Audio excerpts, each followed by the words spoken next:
Hello, everybody. This is Mike Mullis from the original Next Level Gaming, and ShortPause Gaming. Sorry, we should have rehearsed that at first. That's my fault.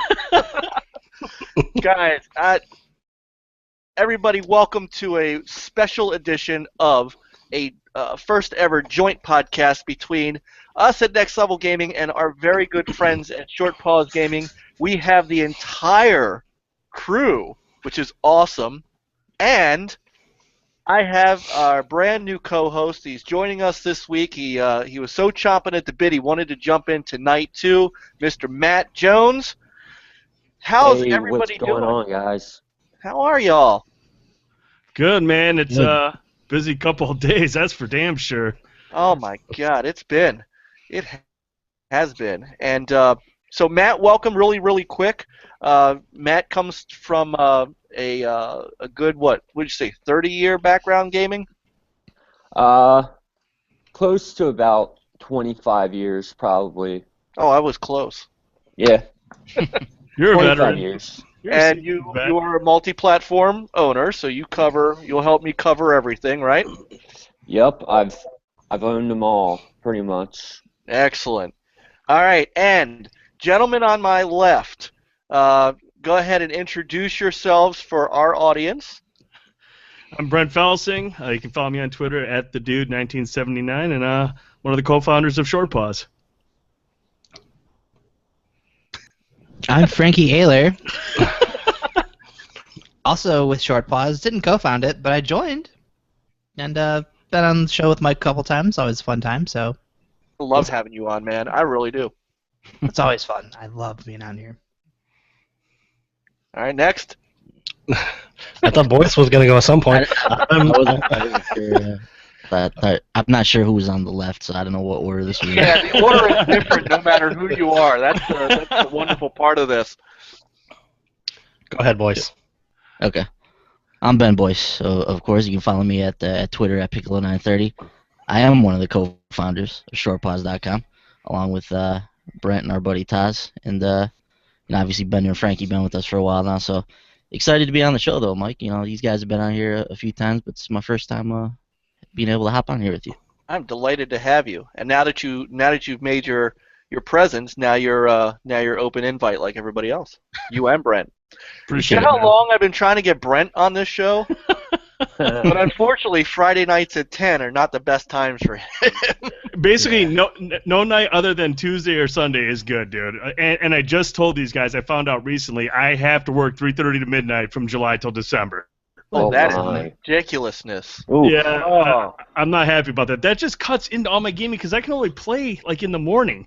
And it's tough to play some games when I got my 3-year-old son standing by me. I can't be playing like Call of Duty or something like that, so I got to stick to some of these other games. So I miss so many games, and then I miss the opportunity to play with my friends at night because I go home at midnight. There's like maybe 2 people on. So Yeah, we get that one game of Overwatch in.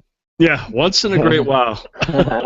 So, and then of course, did I get everybody? Did we get everybody? No. Did we get you? No. Oh, Bender. Yes. Also. Yeah. My name is Ben Holt. I go by Bender because there's already a Ben on our site. So, but yeah, I've been with ShortPause for a while now, and it's been a lot of fun. And we just check out all our E3 coverage. We had a lot of fun covering everything, so there's been good times. Yeah, the description to your sites and your channel are not only in the description, but of course, if you're on our channel and you look to the right on our podcast family area, you guys are there as well.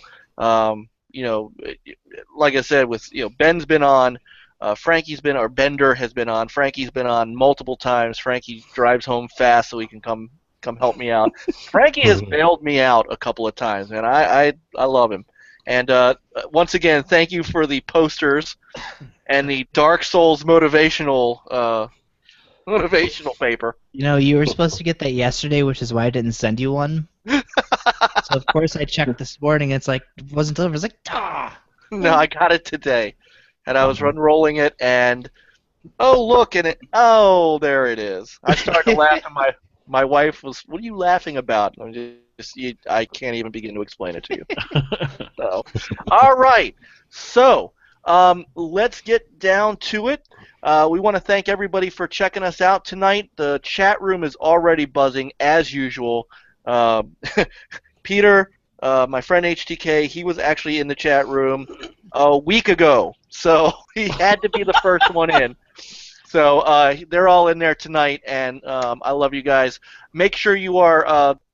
Make sure you're firing off chats about what we're talking about, and we'll try to bring them into the discussion. All right, Ben, Piccolo Ben. Let's get started with some. Conferencing. Why don't we start at the beginning? Start with Sunday afternoon. Cool. You want me to take EA then? Let's do it. Let's do it. So EA, they were the first one out the blocks, of course. Sunday, 4 p.m. Eastern time. They came out with their first ever EA Play event. I'm not sure if this is going to be an annual thing for them, but they gave it a whirl this year. Basically, kind of like an offsite, kind of like doing their own E3 thing for the fans. But as part of the EA Play event, of course, they gave a press conference. Ran about an hour or so. Saw a few different things in there. The first item of business they brought out was Titanfall 2, which unfortunately had leaked severely prior to the show. So we pretty much knew what we were getting from that. But we saw a multiplayer trailer, a trailer for a single-player campaign as well, so we can confirm that that is a part of this game. We saw some cool stuff with the grappling hook. We saw, the official release date, which once again we saw it beforehand, but October 28th, 2016. A very curious release date if you're paying attention to EA's release schedule. So I don't know, what did you guys think of Titanfall 2? Mike, why don't we start with you, man? Well, I'm a big Titanfall guy. I've still play it to this day. If anybody comes and says, "Hey, I'd love to play some Titanfall," will drop everything else that I'm doing. So I'm a big fan of it. I am really looking forward to what Respawn's going to do with I'm assuming a new engine. I don't believe they're going to go with Source again, at least not the one that they used for Titanfall 1. And I'm interested to see this campaign. Everybody's been asking for it, and that was a big thing that they're pushing for. And I'm excited for it, and I'm hoping that it gives me the same feel and the same kind of energy and magic that I had with the first one. Mm-hmm. Mm-hmm. Frankie, you were a big Titanfall fan. What were your thoughts on seeing not only the multiplayer campaign but the single player campaign for Titanfall 2? It seemingly took all the issues I had with the first one, where the pilot to pilot combat just didn't seem like it was a lot of fun, and it just amped everything up to 11. Man, we got those cool gravity grenades, and just fighting between pilots actually looks like it's going to be a lot more intense this time around. The new Titans look really awesome, and again, some of those Titan versus Titan fights are going to be really intense as well with some of those new weapons. Yeah, definitely. Matt, were you a fan of the first Titanfall? Did you play it at all? Yeah, I was. I was such a huge fan of Titanfall. I definitely played a lot. Of course, I played through the campaign, which was just playing multiplayer pretty much. But I'm really glad that they stepped up their game this time and put in a single-player campaign, which everybody pretty much wanted in the first one. Mm-hmm. And a funny coincidence, actually, Titanfall came out on my birthday. Nice. If anyone didn't know. And Titanfall 2 is coming out on my mom's birthday this year, which is really coincidence, I think. Which means you have to quote get it for her birthday, right? Yes. I'm gonna be like, Mom, look what I got, Titanfall 2. It's for you. You don't want to play it? I guess I will. Right, if you won't play it. Get her the collector's edition with the helmet and just be like, just put this on. Just put this on. This is You know what though? That all backfires, because then all of a sudden your mom's gonna be like the biggest Titanfall player ever, and then you never get to play your Xbox again. Yep. It's like that episode of The Simpsons, where Homer buys Marge the bowling ball for her birthday. It's the same type of principle here. So, Bender, we see the we got a single player campaign going here. We got the sci-fi setting. We got mechs with swords. We got grappling hooks now. I know you never really played the first one, but you got to be juiced a little bit about what you've seen from this one, right? Definitely, yeah. I didn't have an Xbox when the first one came out, so I never got into it. But I do now. But now it's coming out on PS4, so I'll probably get it on PS4. But I'm a big sci-fi fan, as you guys know. So I'll probably be jumping into Titanfall. It looks like a really cool thing. I like that it has a single-player campaign because I'm also not a big multiplayer guy. But I'm definitely interested in checking out a single-player campaign for this game. Mm-hmm. And Brent, I know you're a big fan of the first Titanfall. I remember you playing that a lot when it came out. So I know you're juiced about Titanfall too. But what do you think about this release date, man? We got this release date. It's a week after Battlefield 1, a few days before Call of Duty Infinite Warfare. It seems like it's a curious release date for Titanfall 2. It is, and especially so close to Battlefield. But I mean, we talked about this the other day, and I think this is just because these are two different games, two completely different games. I mean, you've got Battlefield 1, which is the World War I shooter. Titanfall, you're running around in mechs. I mean, you can't be at any more opposite ends of the spectrum than that. But I mean, at the same time, I mean, that is super. That's, what is it, 1 week or 2 weeks away? Yeah. And so, I mean, that's really close. But I mean, I think, first of all, you're going to have the super shooter fans who are going to buy all three. They don't care. And then, for the people that, there are people that don't like World War I shooters or World War II shooters, and they're going to go out and buy Titanfall, or they're going to hold out for Call of Duty, and which we'll talk about later, because I think Call of Duty looks rad after what we saw. But I just think it all depends on a person's preference. The diehard shooter fans are going to buy all three, and the people that like Titanfall are going to buy Titanfall over Battlefield 1 or Call of Duty. I mean, I would love to know EA's thought behind this placement. There's got to be a method to their madness, but until they really get into depth, I can't sit there and tell you it's a good idea, it's a bad idea. I don't know what their plans are or what kind of numbers they're looking at, but there's a reason they put it here. I think they believe it can coexist. Mm-hmm.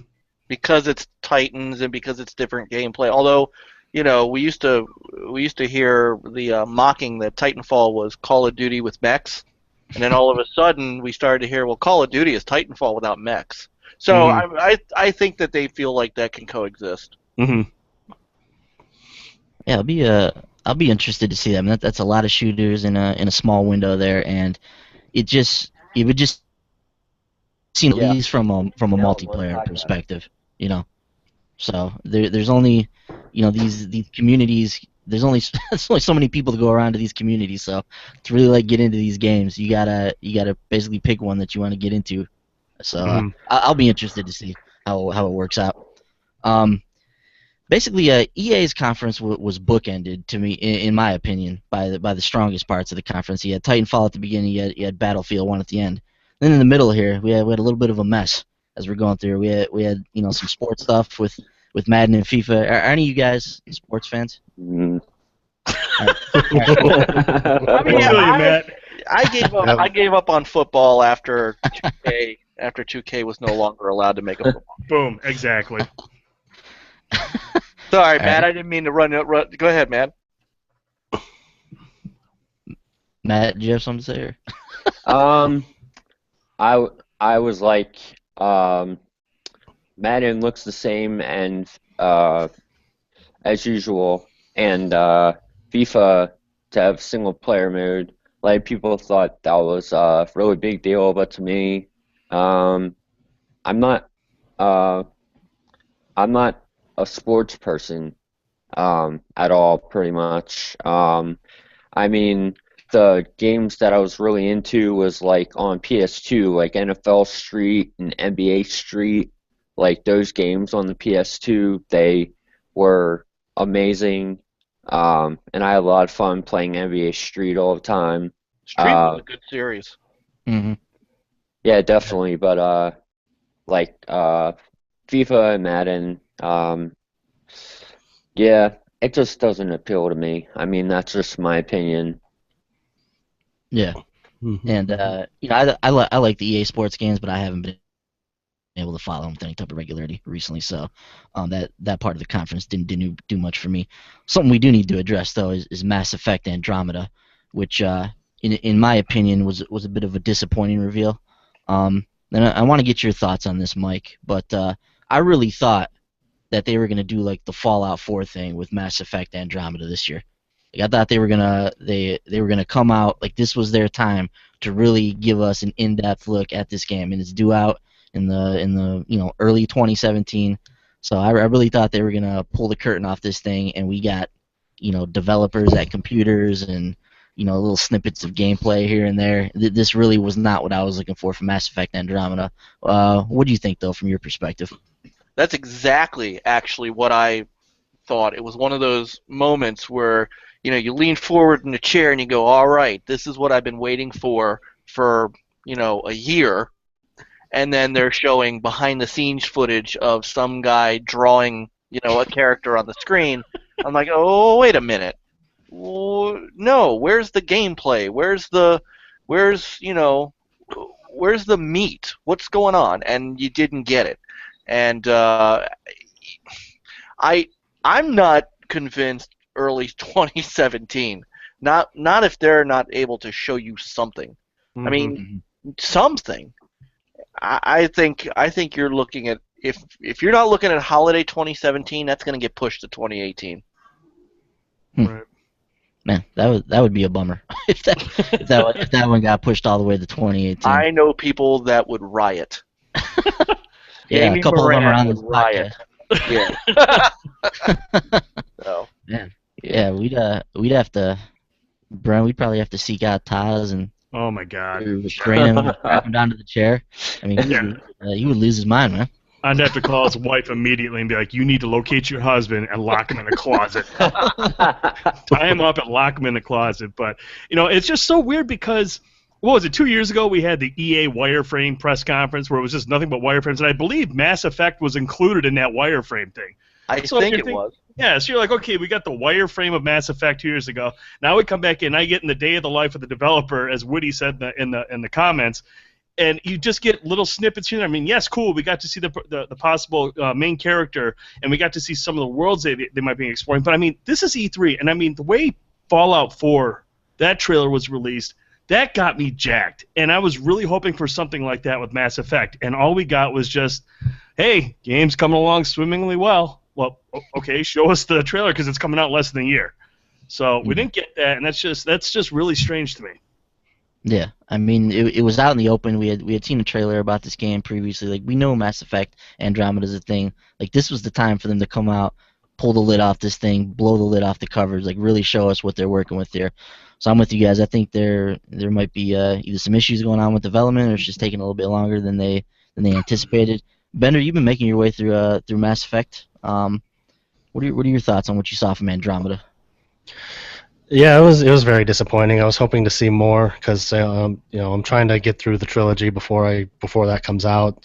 I beat the first one already, but yeah, it made me worried that we were low on. I mean, if they didn't have enough to show, if they didn't have more to show than what they did, then maybe it's not as far along in development as we hoped. So I'm kind of worried it's going to get pushed back even more. So. I don't know. I would have liked to see at least some sort of trailer or something. Well, we got a trailer, as you can see. It just wasn't the trailer we were looking for.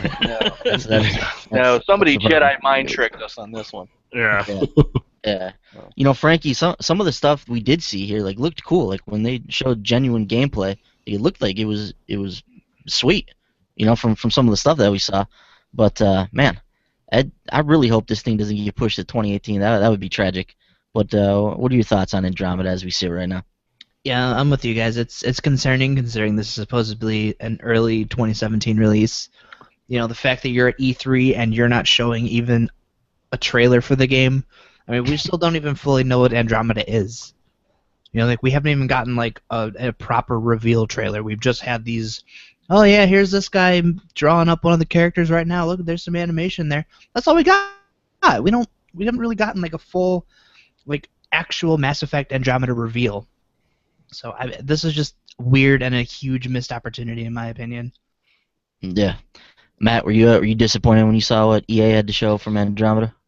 Yeah, it was like being in the movies, watching a preview for a movie.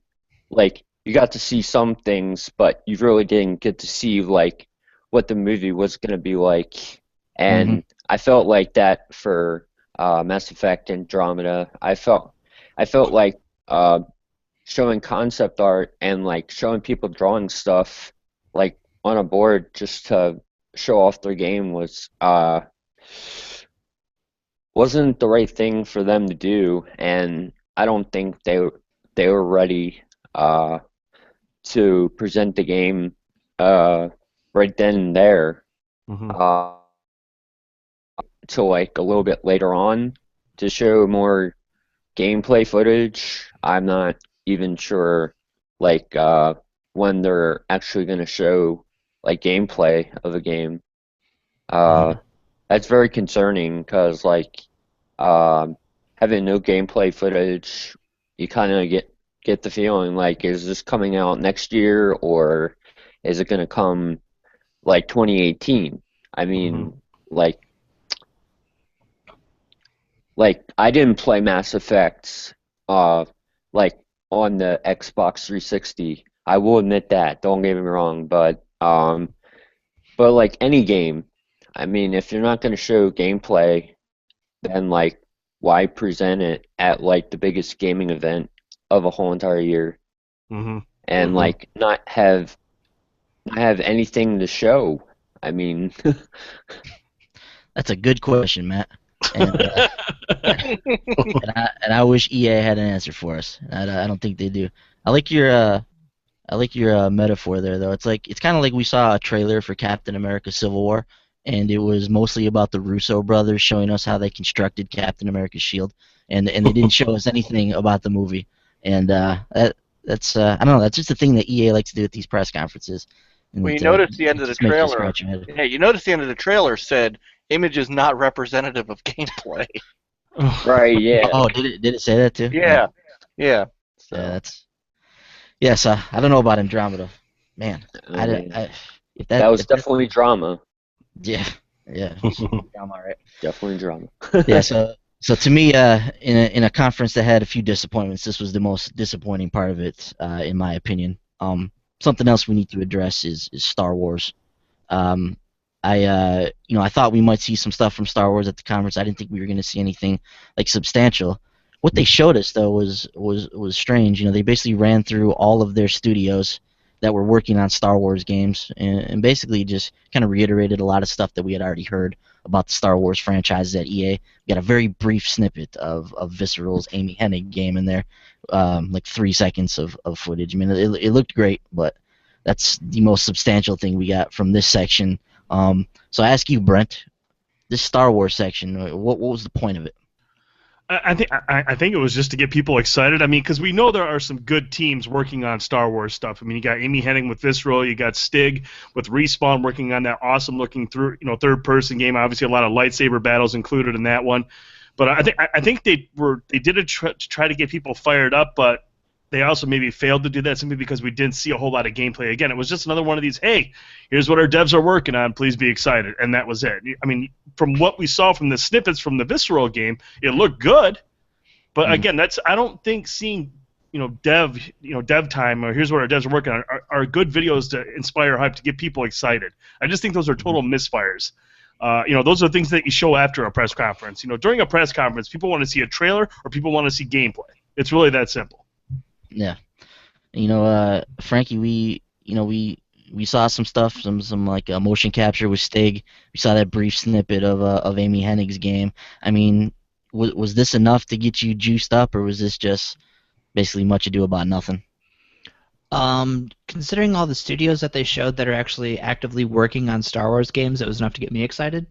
It's really cool seeing that EA is putting some of their top teams on, the Star Wars license. And Brett mentioned on our recap video, this is how you milk a franchise. It is like they have all their top tier studios working on these games. So in theory, we're going to be seeing Star Wars games for the next couple years. And these aren't like, going to be your garbage license games that people would probably expect them to be. These are going to be, you got your top teams. You got the guys who made Dead Space, the guys who made Mass Effect, Dragon Age. Like, these are the people making a Star Wars game, and that's awesome. Like, I am extremely excited. And this, while sure we didn't get any like actual gameplay or any title reveals or anything, just knowing that these are who's making these games, I am excited. Hmm. Yeah, and you make a good point there, Frankie. And Mike, I want to bring you on that. I mean, what do you think about that idea of EA? I mean, even though they didn't have a lot to show with Star Wars, they do have like their cream of the crop developers working on titles over the next 3 or 4 years, and that's exciting as a Star Wars fan. But what do you think about what you saw from Star Wars and what's going on in the way EA is handling the property? Well, Battlefront. To me, I played Battlefront for about a week and then gave up on it because I'm a campaign guy, and that Mhm. kind of has dampened my enjoyment of Battlefront. But we knew going in that EA wasn't going to have anything ready to show Mhm. for Amy Hennig and Visceral's new game. And Respawn, I mean, they just announced this with Respawn, and we know Respawn's working. I know they have two teams, but their focus at the moment is going to be Titanfall 2. So once that gets out the door in October, it's a good chance they're going full force into whatever Star Wars game they're doing. I don't mind it as much as I minded. Mass Effect is one thing. You expect that to be out very soon. The EA stuff here, it's cutesy, but I expected, I didn't expect gameplay footage from Amy Hennig's game yet, and I don't think any, I don't know that anybody else was going to. I was expecting to possibly see some footage of whatever was coming out for Battlefront next year, Right. and that we didn't see, which I found a little weird. But the Mhm. stuff going out in 2018 and beyond, I'm not worried about. And those are the games that are going to appeal to me more than anything else. I'm waiting for that real good third person single player story driven Jedi Knight Jedi Outcast type of game. I've been waiting years for one, and it's time. And I'm not talking, and like I said, I'm not talking Force Unleashed, as good as that was. I'm talking the Jedi Knight series. That's what I want, and that's what I'm hoping they're going to bring. Hmm. Well, let me ask you this too. I mean, does this type of a segment, does this have any place at an E3 level press conference? I mean, do you like to see this stuff, or is this just maybe EA should move away from these reveals that are non-reveals in the grand scheme of things? I think as long as that's not, I think they spent probably a minute too long on it. I don't Hmm. mind it if it's, if you're going to give a minute, minute and a half. I don't think a 5 minute segment, with developer interviews is thing. You want to talk, you want to interview Amy Hennig, you want to interview Stieg. That's fine. You want them to say a couple words. You don't need to have, the lighting designer say a few words. I I'm okay with them knowing that they're coming. It probably went a little too long. Yeah, I think that's probably right. Matt, what do you think about what you saw from Star Wars? I'm pretty excited to see Battle what the new game that they have can offer in 2017. Like, if they show gameplay footage of it. I mean, behind the scenes, looking at the sabers and looking at them, like starting to build up to Star Wars. I mean, I know it's in early stages and everything, but I felt it was way better than Mass Effect, uh, and Hmm.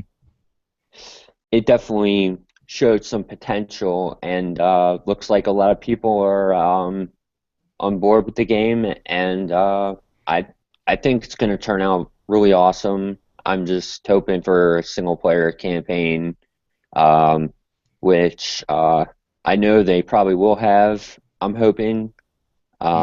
If they do, then uh, I'm on board for it because I love campaign, and yeah, that would definitely make me very, very excited um, to see what I can do. Yeah, you and me both, buddy. I hope whatever next Star Wars game we get, we have a proper single player campaign. Bender, what'd you think about Star Wars? It was pretty cool. Like Frankie was saying, it was enough to get me excited. You know, even though they only showed a little bit from each thing, it was good to know that all of these games are coming. And you know, especially Amy Hennig's game. However long that takes for it to get here, I'm just excited about that one. I'm sure it's going to be awesome. So yeah, it was cool from what we saw. So I'm looking forward to all these games coming out. Yeah, definitely. You know, from Star Wars, you moved into the finale of the conference, where we saw some more from Battlefield 1, which is actually a game I'm incredibly excited about. To me, this was the most exciting thing from this conference, even though we've already seen a little bit of Battlefield 1. But I just think this game looks totally rad, and I'm super excited to get into these biplanes, get into this World War I setting, and the trench warfare, the mustard gas, the close quarters combat, all the stuff that goes into this war. I'm juiced from everything that I've seen this. And that Frostbite engine looks like it's really kicking. Looks like an incredible game right now from everything that we've seen. Matt, you a Battlefield fan now? What are you thinking of what we've seen from Battlefield 1, man? Oh my gosh, dude! Like mind blowing. Like I think it took me an hour to get my jaw off the floor Yeah, because of was that before or after they dropped that Zeppelin out of the sky? probably both. I mean, the gameplay footage looks amazing. I mean, like I can't tell you how excited I am for Battlefield 1. Like it looks incredible. I mean, probably after this, I'm probably gonna pre-order it and get ready to go on the battlefield and destroy everything. Speaking of that Zeppelin, here it comes. Oh Yeah, my there it god. goes. Jesus. It goes down. Oh, Dude, I was man. telling these guys the other day after we saw that, I was like, there's two things I want to do in Battlefield 1. I want to just spawn by planes all day, go up, and I want to take that Zeppelin down. And then the other thing I want to do is I want to stand on the ground, like right beneath the Zeppelin, and watch up as it comes crashing down on me. I just want to see what that looks like. I think that'd be totally awesome. I'll make that happen for you, bud. I appreciate it. I'm just going to camp underneath it the whole time and wait for it to come down on my head. Mike, are you a Battlefield fan, or are you excited about what you've seen from Battlefield 1? I'm a Battlefield 1 fan, that's for sure. I'm not a competitive first-person gamer. I haven't been for a long time. It's been a minute. But I have been dying for a World War I game for a while. I can't even remember which Call of Duty was World War I. It's been so long. We're going to space now, and so to come back and to do not just ground war, but to get into a biplane, I am so down for that. I cannot wait. Yeah. I cannot wait. I am going to be dogfighting you. I will walk up and I will kill my own guy to take his biplane to get up there. That is how that's going to happen. Don't be on my team if you want to be a pilot. All right, You so want to you're- ride on the wing? I'm all about that. I'll keep that in mind, Mike. Yeah, so you're ready to murder your teammates. Matt's ready to destroy everything on the map. So I know whose team I know. I want And it's all going to come down on Brent. Yeah. Yep, I'm just going to stand there and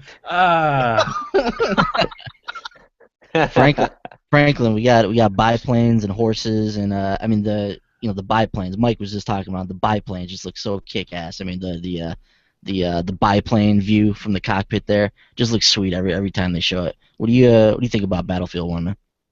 I'm excited, mostly because of the biplanes. That was the one thing I heard, and I was like, all right, I'll give Battlefield a shot again this year. But I'm really curious to see where this. I think they mentioned armored trains. yes. Like, I want to know what that's all about. Like, do we get to do some train heists? Because that'd be freaking cool. That would be. Train heist by horseback. Man. I'd be down for that. Bender, I know you're not a huge Battlefield fan, but any of this stuff, you need Jones to play this game? It's definitely some cool trailers being shown and everything, but I probably won't get into this game. I'm not a big history buff, or World War One setting doesn't really appeal to me. But it is what it is. But there's some epic stuff going on in the trailers, that's for sure. Dude, we need a Zeppelin pilot. You're perfect. Dude, Bender, it's a trap. Oh, I know. I'm not gonna fall for it. Start You're, running. you're onto our wily ways at this point. Yeah. So that pretty much wrapped up the EA press conference. Let's just run around the horn here real quick. Overall impressions. Brent, why don't we start with you, bud? Beginning and ends were strong. I like what I saw from Titanfall 2. I'm really interested to jump into the campaign. I mean, when I played the multiplayer in the first one, some of these levels that you run, especially the one where the dragons were flying around, I was like, man, I want to know more about this universe. I want to know more about these worlds. And I like how they talked about they're going to talk about the relationship between pilot and mech. It's going to be a little deeper than just some guy jumping into a mech. There's going to be some sort of a relationship, a bond, if you will, that'll be there. So I'm curious to check that out. Battlefield 1 looks freaking awesome. Stuff in the middle, Andromeda and Star Wars, I thought that could have been stuff they could have done after the show, simply because there wasn't anything really big to show other than here's what our devs are working on. I think that's stuff you can show outside of the press conference. Yeah, for sure. Matt, what were your overall impressions on this show, man? Titanfall 2, definitely, man. I'm all for it. Definitely the single player campaign, multiplayer campaign. I mean, I'm ready for that. Battlefield 1, of course, definitely I'm down for that. Mass Effect Andromeda, really big disappointment. The new Star Wars, well, if they have one, just really excited to see what transpires with it. FIFA and Madden, that's just FIFA and Madden. Yeah, I was just really impressed overall with. I wish they would have shown something like.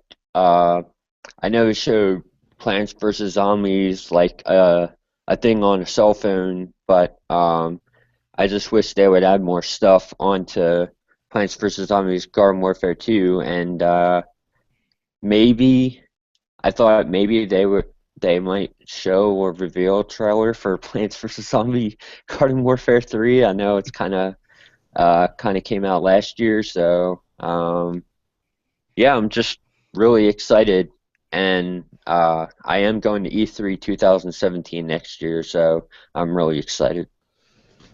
Nice, man. Me stowaway in your luggage on that one. And, just let me know what airline you're flying. I'll be ready. Mike, like I was saying, to me, this press conference was bookended by its strongest moments. You had Titanfall in the beginning, Battlefield 1 at the end, the stuff in the middle, I probably could have done without for the most part. Overall, though, what'd you think of the show? Yeah, that press conference could have lasted 15 minutes. Yeah. I mean, overall, I give it a big meh. Which is sad because Peter Moore is one of my heroes in the industry. So to watch him have to kind of trot out, to watch him in London have to come out and talk about Madden was weird. Just as an aside, but I don't know. Titanfall 2 is Titanfall 2. Battlefield 1 is gonna be Battlefield 1. Everything else could have been. This could have been done. This could have been done pre-show. And the other problem was that they had already revealed Battlefield 1 in a separate event. So, you take some of the allure away, and yeah, I understood what they wanted to do. They wanted to, all the press conferences were very compressed except for 2. And you know why? Because they wanted to get everybody in, show them a couple things, and get them out to play the stuff. That's EA Play's thing. But I just could have watched YouTube videos of this stuff. Yeah, for the most part.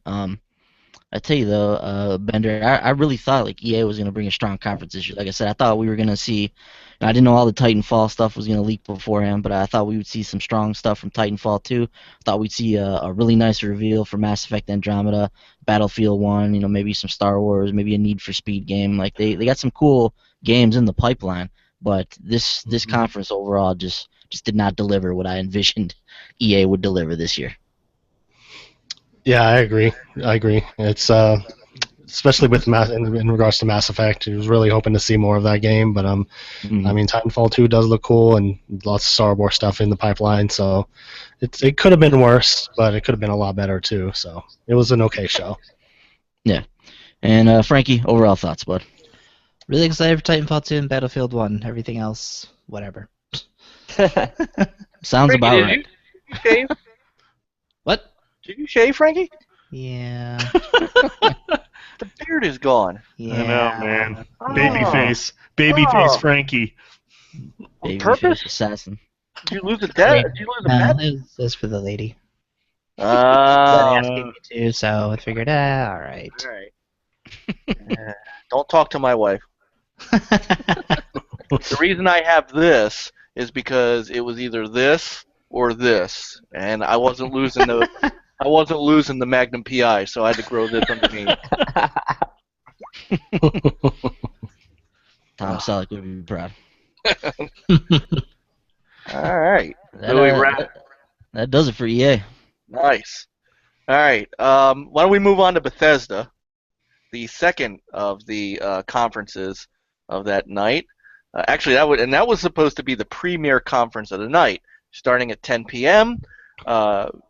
Being that Bethesda pulled out what arguably last year was probably the second best conference of the show, and so everybody was expecting to have that again, and well, we got more Elder Scrolls Legends. So, okay, so we'll go game by game with this too. Let's see if we. I'm gonna try to kind of roll through them a little quickly so that we can get to the big guns, because I know actually. Side note, Brent, I know you're on a time clock, so I want to make sure you at least get in for one of the big conferences. Sure. So, they started out with Quake Champions.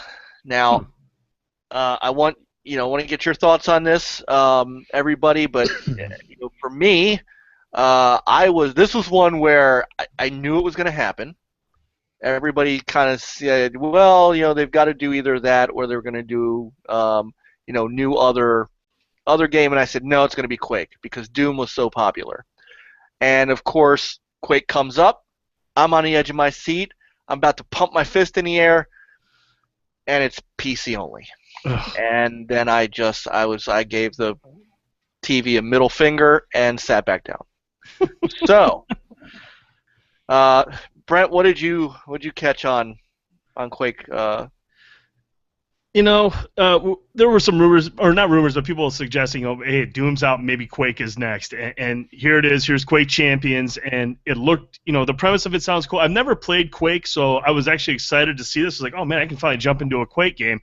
I have a PC that could probably run Quake, but I don't have a lot of friends on PC. Most of my friends are on Xbox One and PlayStation 4. And so with this not coming to consoles at launch, that's kind of a bummer. They were talking about 120 megahertz. They were talking about all that. I was like, this is PC only. But it makes me wonder is we've got the Scorpio announced and we've got the Neo rumor to be announced. It's been acknowledged. It makes me wonder. Hey, maybe they're trying this out on PC, and then somewhere down the line they'll wait for the Neo and the Scorpio where they can put it out on that at the proper settings, and then hopefully because Xbox and PlayStation have hinted at that they want to include on all systems. Maybe it'll come back on the earlier PS4, the earlier Xbox One, probably in a reduced settings. But maybe they're just waiting to get these out and then get them out on these newer consoles. Possibly. I played Quake 4 on the Xbox 360. It was a launch title. Mm-hmm. So I don't know why they would pass up two giant install bases just to, I don't know. But they know what they're doing, I guess. Frankie? I'm not a big Quake person. Never really got into them on PC, so like you, I was a bit bummed that I won't be able to play on console. But hey, who knows? Maybe someday. Got some stuff that might make that a possibility one of these days. Maybe. I love it. You've got me thinking now, Brent. The Neo, the Scorpio, and the Santa Maria. The that'll be a the three Nintendo's ships of console. Christopher Columbus. That's the game. Matt, Yes. thoughts on Um, Quake? I saw Quake. I was like, man, Quake is back, and I'm like, come on, show it for PS4 and Xbox One. And then they started talking about like megahertz and gigahertz. I'm like, oh man, this is PC only, and I was kind of disappointed, but um, I've seen some rumors about them talking about them saying like even before they were talking about it being on PC that they were going to acknowledge that it was going to be on PS4 and Xbox One. So I'm assuming that probably down the line, uh, they probably will have it come out for Xbox One and PlayStation 4. I mean, because Doom was on like Yeah, launched Xbox. with it. Yeah, so I'm definitely expecting Quake Champions to be on consoles. I'd say within the next like 4 or 5 months. I give it that long. Like after the launch of the game on PC. Right? Yeah.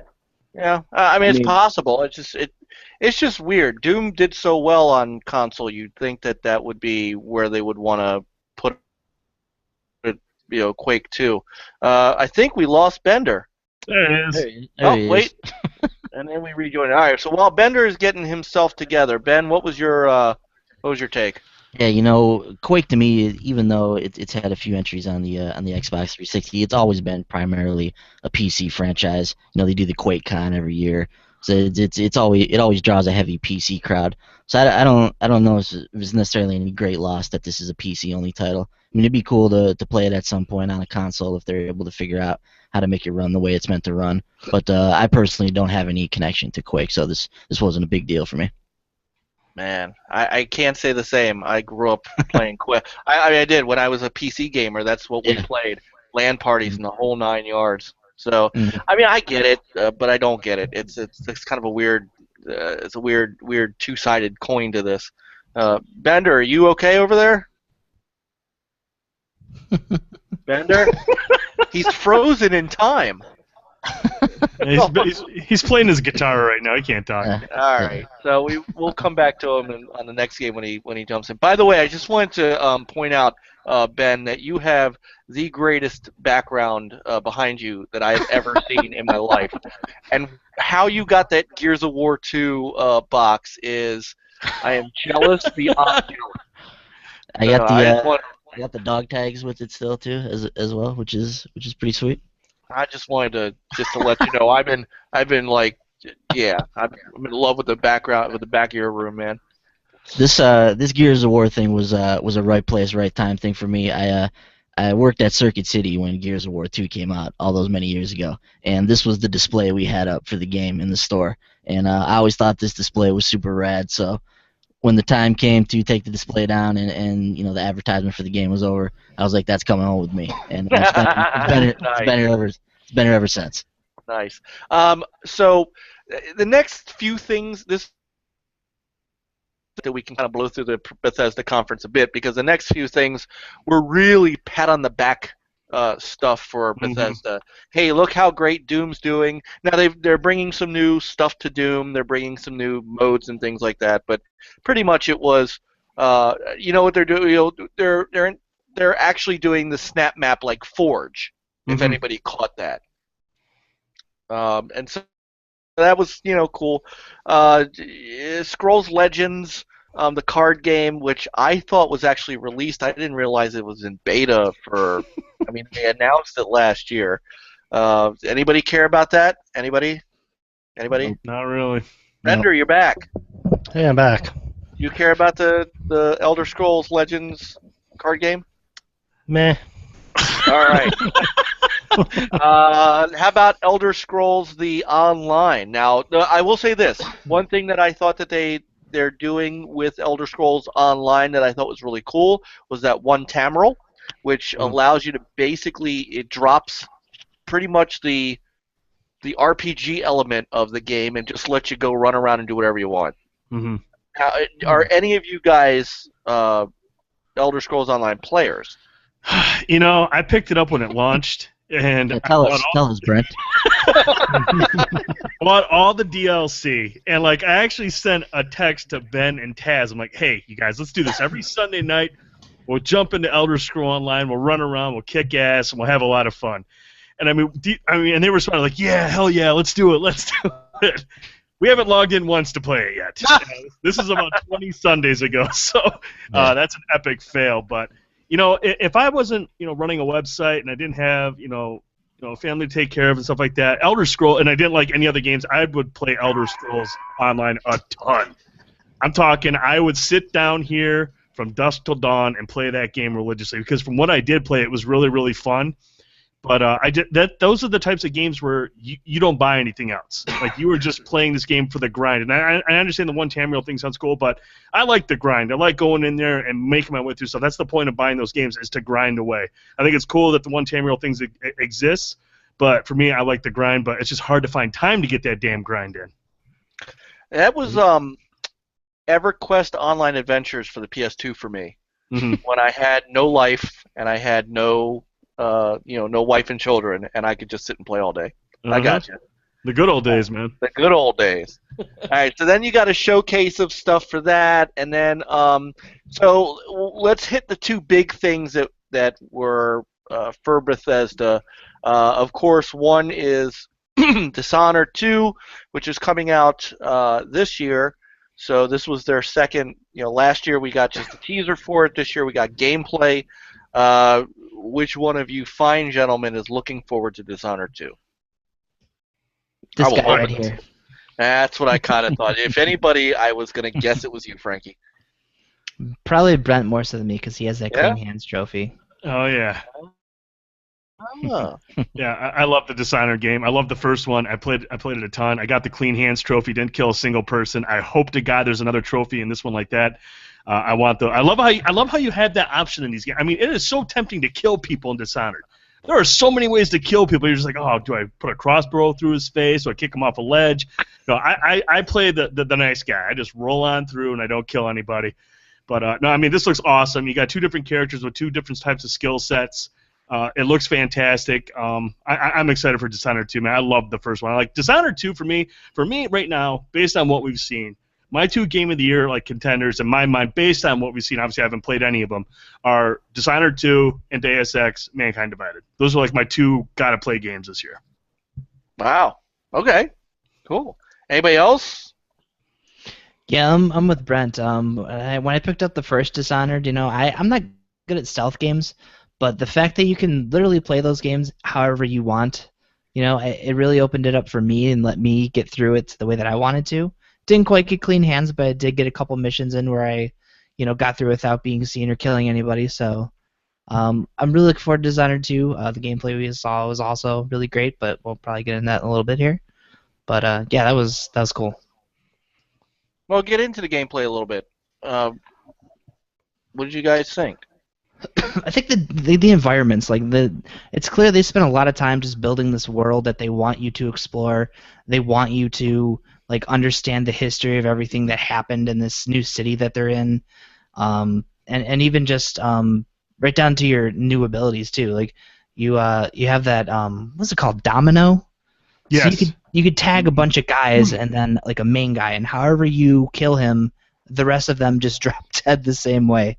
Mm-hmm. So it looks like Emily and Corvo are both going to have some very different play styles. They kind of made it sound like the story might play out a little different depending who you're playing as well. Yeah. Which, I mean, I want to go back through the first Dishonored anyways because I want to get that Clean Hands trophy, but knowing that I can have two kind of different story experiences as well is a really good reason for me to go back anyways. So looking forward to Dishonored 2. Very nice. He pretty much summed it up. I thought the gameplay looked awesome. You know, and like he was talking about some of the domino effect. I love the mesmerize ability where you can plant like this I don't know what it was. She planted it in the ground, and it kind of mesmerized everyone else, so she could sneak through, undetected. So I mean, it really caters to however you want to play it. Do you want to go in and as Matt would do it, just kill everything, or do you want to go in nice and stealthy Matt would do it. and take it easy and use all your different abilities to make it through a level without being detected?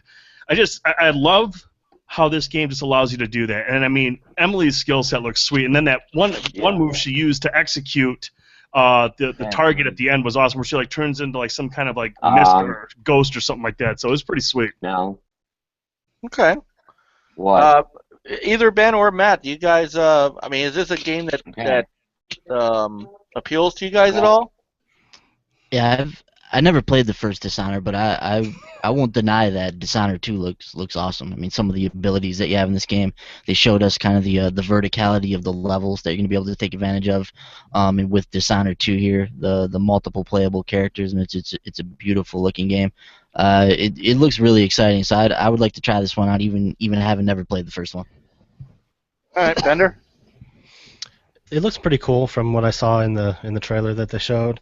I like the way you can set like different traps and stuff for the guys, and like Felsing was saying, I hope there would be a clean hands trophy, because it'd be more fun for me to go through and try to take the guys out without killing them, and I think that'd be more challenging. So something I might try out, and just like Ben, I've never played the first one, so it's something I might want to check out at some point. All right. Sorry. Trying to figure out how to unmute Matt.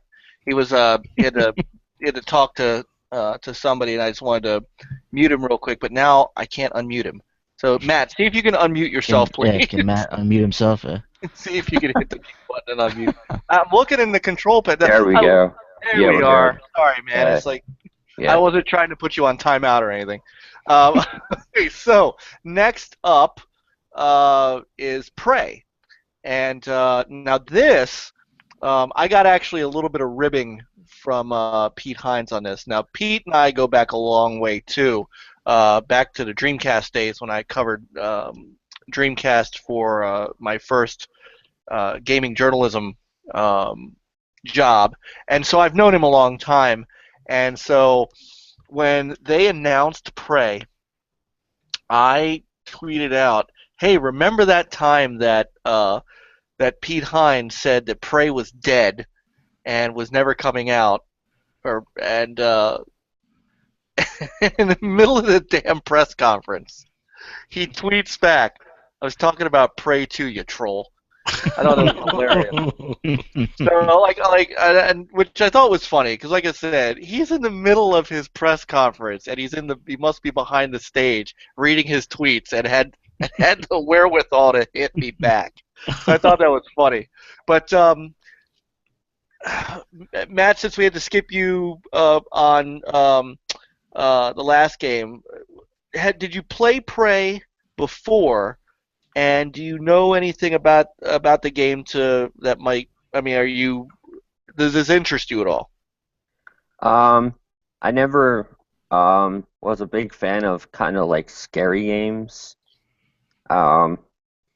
And yeah, I mean, I'll have to see if they have gameplay footage of it. I'm hoping, and to see what actually really happens. Yeah, I'm not a big fan of scary games, but I mean, this game does look pretty interesting. I think I might try it out. Yeah, it looks like they went more sci-fi than the original Prey. Do you guys remember the original? I never played the original. Never played it either. Yeah. All right, so Bender, you got any thoughts on this? Just like Matt, I'm not a big fan of spooky games, so this one didn't really appeal to me. All right, Ben. But yeah. Oh, sorry, Bender. Go ahead, finish. No, that was pretty much it. Ben. The original Prey came out like really early in the 360 life cycle, if I remember correctly. So I didn't have a 360 at the time when Prey came out. So this was a game that I missed. I know it has its hardcore following. I know there were a lot of people excited for Prey 2 before it got canceled a while back. But I won't deny that what we saw here looks kind of exciting. I mean, the sci-fi angle, the whatever's going on with the Groundhog Day stuff there, some of the spooky elements, as Bender put it, look cool. So I'm all aboard to see more about this game because I think what they showed in that trailer looked really cool. Yeah, I agree with that. Frankie? I think I actually mentioned on your show, Prey 2 coming back was the thing that I was really hoping we'd see from E3. And I know it's not exactly Prey 2, but it's a new Prey game, so that's all I care about. I'll be curious to see what they're going to do with it. It looks like they're going to be going a different direction than the first game, which I didn't really play a lot of. I remember demoing it, but I never bought it. I'm really hoping it actually hits backwards compatibility. That'd be really cool, but yeah, I'm excited about Prey. The whole premise of Prey 2, the one that we knew of before, was awesome. So I'm really curious to see some actual gameplay and to get a real proper reveal and really give us an idea of exactly what we're in for with this new game. Well, since it says 2017, I'm gonna guess that our gameplay reveal will come next E3, kind of like what we saw with Dishonored 2. I think they mentioned we'd be seeing more at QuakeCon.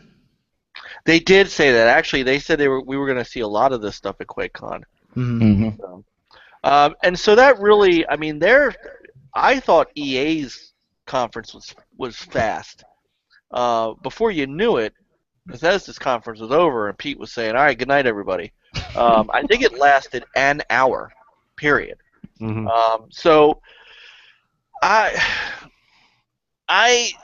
went on another show shortly afterwards while you guys were doing your post show, and we were giving out grades. I went with a C minus, mainly because I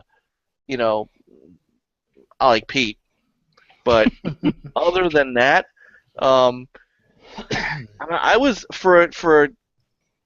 I think this conference was the one. If I saw everybody online, on social media, on my Twitter feed, this was the conference that everybody was looking forward to. This was the most anticipated conference, even above the Sony and Microsoft one. And I was really let down by it. What did you guys think? I think that's just the byproduct of what happened last year. I mean, last year's show was epic. I mean, I thought the Bethesda shows last year was just awesome. And I think for Bethesda, their biggest titles are obviously Fallout and Elder Scrolls, but not Elder Scrolls Online, a proper Elder Scrolls sequel. And I think that's going to be what's going to hype up their next show. I mean, Prey looked cool. I thought Prey looked really good. I'm actually somewhat excited for Skyrim Remastered, but right, Skyrim Remastered. I'm sorry, I forgot to bring that up. And I mean, I'm semi-excited. I'm excited because I love the game. I'm not excited because I don't have enough time to play through it again, but I would love to. But for me, I mean, I thought this press conference was pretty good, just because I'm a Dishonored fan. So obviously, it's different for me as opposed to other people. If they weren't a big fan of Dishonored or any of the other games, obviously this show might not be as appealing. But for myself, seeing what Dishonored 2, more of it gameplay, I was really excited. I came away happy. I wasn't blown away like last year, and I don't think I'll be hard pressed to find another Bethesda show that's going to match last year's show. I really don't know if we'll ever see something like that again because that was their first one and it was a big one. But I thought it was an okay show. I thought it was decent. I had a good time towards the end with Dishonored 2. That gave a good remarks from me. Yeah, and real quick before I get to other people, Skyrim Remastered. I mean, it looks great. Todd Howard was very happy about it. Todd Howard also said Elder Scrolls 6 is a very long way off, so we'll see about that. But are you anybody here by show of hands going to pay $60 for that remaster? Skyrim? Yeah. I'm an idiot, so yeah, I'll admit it right now. Maybe. Frankie? Maybe. I will be. October is way too crowded for me to be picking up a remaster. So yeah, that's kind of my problem. Matt? I think Matt has frozen. I think his video's frozen. He froze up on us. Yeah. He froze up. All right. So, oh, yep, he dropped out. Boy, I'll tell you, the internet's a wonderful thing, isn't it? Knocked out Ben, knocked out Matt. So when he comes back, I got to tell him to change his shirt, though, because one of the guys in the chat room said it looks like he's in prison. I came into the podcast, and there's a guy who's getting 10 to 12 for Our not prison playing. system is incredibly accommodating these days. So anyway, yeah, that's. I mean, I get it, Brent. But at the same time, I think part of my problem is they spent so much time on. Oh, here's all the stuff that we brought out last year. That hey, they went with sales and figures. ESO had 7 million people, and blah, blah, blah, and then but you're just going. Can we please just get on with the good stuff? And I think people were waiting for a new Wolfenstein and a new Evil Within, and I think that's why maybe that's where it came from. So, all right, Matt, he's back. Yeah, I lost internet connection for some reason. I don't know what happened. All right. By the way, somebody in the chat room said that with your orange shirt on, you look and standing up with the brick wall in the background, you look like you were in prison. Yeah. This is the work release program for NLG. I always thought that the color on my wall looked like I'm in jail, but I'm not. I swear. As soon as he said it, I was like, yeah, wow. You really are in Castle Wolfenstein. So. Matt, you were set up to say, yeah, I just got out.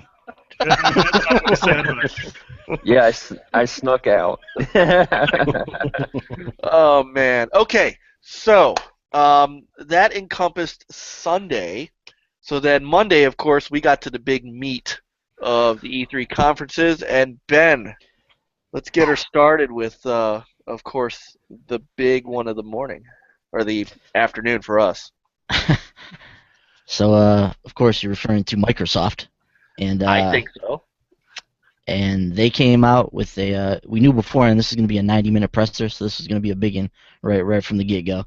Oh, they went up at 12:30. Phil came on the stage, and he got things started quickly here with this Xbox One S, which we had heard some rumblings about. There was a leak right before the show, I think, too, so some of this information had come out prior to that. But we got our first real look at the Xbox One S, 40% smaller, a pretty slick-looking model. I think it brings it more in line with the PS4 in terms of its look. It's it's not the big VCR that the original Xbox One was. Hard drives up to 2 terabytes. That's something too that I think they kind of snuck in there. But the base $299 model in this is a 500 gigabyte unit. There's a $349 terabyte unit and a $399 2 terabyte unit. That's supposedly a limited edition. So if anybody didn't catch that, it was a little cagey the way they threw that in there. Yeah. But starts at $299, built-in power brick. A lot of people hyped about that. I'm guessing white is going to be the standard for this model. The textured grip on the controller is going to be standard with this one now. So extended range, a couple other features on the controller. It's going to be available this August. I know the pre-orders are up now on Amazon and all those kind of places. But Mike, it's sitting at number 2 right now on Amazon, by the way. Yeah, blew up as soon as it hit Amazon there. Mike, I know you're a huge Xbox fan. What do you think now that you've seen the S is gonna force you to run out and get one of these when it hits the shelves in August? Well, so I'm not running out to get one because honestly, I love my current Xbox One. I'm perfectly happy with it. I know that a lot of people didn't like the size of the Xbox One, but for where I put it, I don't mind it. I like black. It goes along, much better with my entertainment system. The one thing that is compelling about it that we found out later on, besides the fact that you can get it in different flavors, and a 500 gig model actually for me would be fine because I've got the external hard drive. So I'm so happy that I can have all my games on an external drive. I would rather not buy a 2 terabyte internal because if I ever wanted to upgrade to something else later, then I'd have to re-download everything. Whereas now, if I wanted to replace this with the S, I could basically just pop the hard drive, put it in, and I'm good to go. They did pull the Connect port from the system. However, I did find out today that they are, for those who own a Kinect, they will offer you a free USB adapter for one of the USB ports in the back. And Rod Ferguson said something to, I think, Polygon, okay, that there is a little more GPU and CPU raw power in this box. So they said that you'll see a difference with Gears. And so that got my attention a little bit. One other quick piece of news: Larry Herb did say today that for a limited time, which to them is permanently, the original model Xbox is $279. Okay. Yeah. So yeah, that's. I mean, I don't have a 4K TV, so it doesn't appeal to me to run out and get it right away. I'm perfectly happy with mine, but hey, if they have a good enough trade-in program, then I might bite. Gotcha. Bender, you just bought an Xbox One. How do you feel about this? I'm okay with it. I mean, I'm happy with the Xbox that I have. I'm not gonna try to run out and buy this new one. It does look nice. It looks pretty sweet in white. But I'm not super upset. I bought the Xbox because I wanted to get an Xbox. I didn't really think about there being a new one, but it's okay. Sorry, we'll get through this, Bender. Frankie, what'd you think of this Xbox One S? Meh. All right. At first, I was like, all right, this sounds pretty cool, but something happened later on in the show that I don't care anymore. It's 20 after 11. He's tired. Yeah, we'll go. By the way, am I the only one that doesn't care about the power brick? I've got mine. It's underneath the table. I mean, it's not like I'm tripping over it or anything. It's nowhere near me. So I mean. Yeah. But I can see if you're in a confined spot, if you have not enough real estate for it, and maybe it gets in the way. I mean, sure, but I've never been I've never been upset about anything having like a big power brick. I mean, it's just I always usually find a way to make do or adapt. But I can understand for some people who have limited real estate, around their area where they like to play, maybe it's kind of an eyesore. But I like the fact that it's got its own surge protection in it, and if that blows up, you just replace the power brick. If your power supply in the Xbox One S blows up, you gotta send that sucker in for repair. So there is a trade-off. Anyway, sorry, I Yeah, definitely. Yeah, so there's a give and a take with that. Matt, you got any thoughts on this new Xbox One that we saw? Yeah. Well, I kind of travel a lot over to my friend's house, and if I'm going out somewhere, I would love to bring like the Xbox One S with me. I know that I have an Xbox One already, but if I'm doing traveling, less stuff is better than having more stuff, and I feel like just being able to travel with it would be awesome. Yeah, it's definitely far more portable than the original one. So that's a good point there. So we got the Xbox One S. Like I said, it'll be out in August. From there, we moved into the Gears stuff. So we got Gears 4. So we're coming out with a bang here with Gears 4. Woo! And Gears 4 also introduced us to the Xbox Play Anywhere program, which is something that we've been talking about on our show for a little while. But I expected them to formally announce this, where anytime you buy an Xbox One game, you get the Windows 10 version along with it, and it's cross-buy, cross-play for the most part. So they're going all in on this connected Windows 10 environment in the Xbox ecosystem. So Gears was announced as an Xbox Play Anywhere game, so we now know this will be day and date with the PC version as well. So cool for Windows 10 players. We saw a cool section of a co-op single-player section from the game. There was some storms going on, some enemies getting chainsawed, all that fun Gears stuff that we all know and love. Brent, tell me what you thought of Gears, man. Well, I had never played any of the Gears game until the Ultimate Edition came out, and I mean, it is a dude bro game, and I loved it. I loved Gears of War, the Ultimate Edition. I had a blast with it. General Ram still haunts my dreams. That battle first time I remember playing it pissed me off so much. Like, man, this guy's annoying. But no, I mean, from what we saw in this trailer and this gameplay video, this looks awesome. I mean, this is more what I want. And Ben, I know you mentioned the other night, you were like, does this innovate much? And honestly, for a Gears of War game, from what I played in Ultimate Edition, I want more of that. So I'm glad they're not going away too far from the formula. I mean, maybe there is some new stuff they haven't announced. Maybe there's some new things sprinkled in there. But from what I saw here, this looks incredibly intense. The shooting mechanics all look tight, and the characters are pretty sweet. So I'm excited for Gears of War 4. Mike, let me ask you this. Brent brings up something I wanted to bring up with you here. Have you played all the Gears games? I actually did not play Judgment. Okay. 1, 2, and 3. 1, 2, and 3 you played. Now, from everything we've heard from Gears 4, while it looks great, looks like a classic Gears experience, and basically from what we can glean from what Rod has said over the months, too, he's basically come out and said, like, look, we're just going to make like just a straight-up Gears game, that people want. As a fan of the series, as someone who's played, most of the games in the series for a while now, do you want to see something more from Gears 4, or do you just want to just see another just solid Gears experience that you can jump on and play with your friends?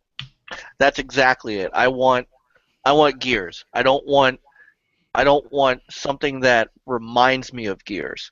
I kind of favor it to a lot of good series. Like when what appealed to me about Uncharted was that it was Uncharted. It wasn't something else. Yeah, and Gears is the same way. I want that cover system that I love. I want that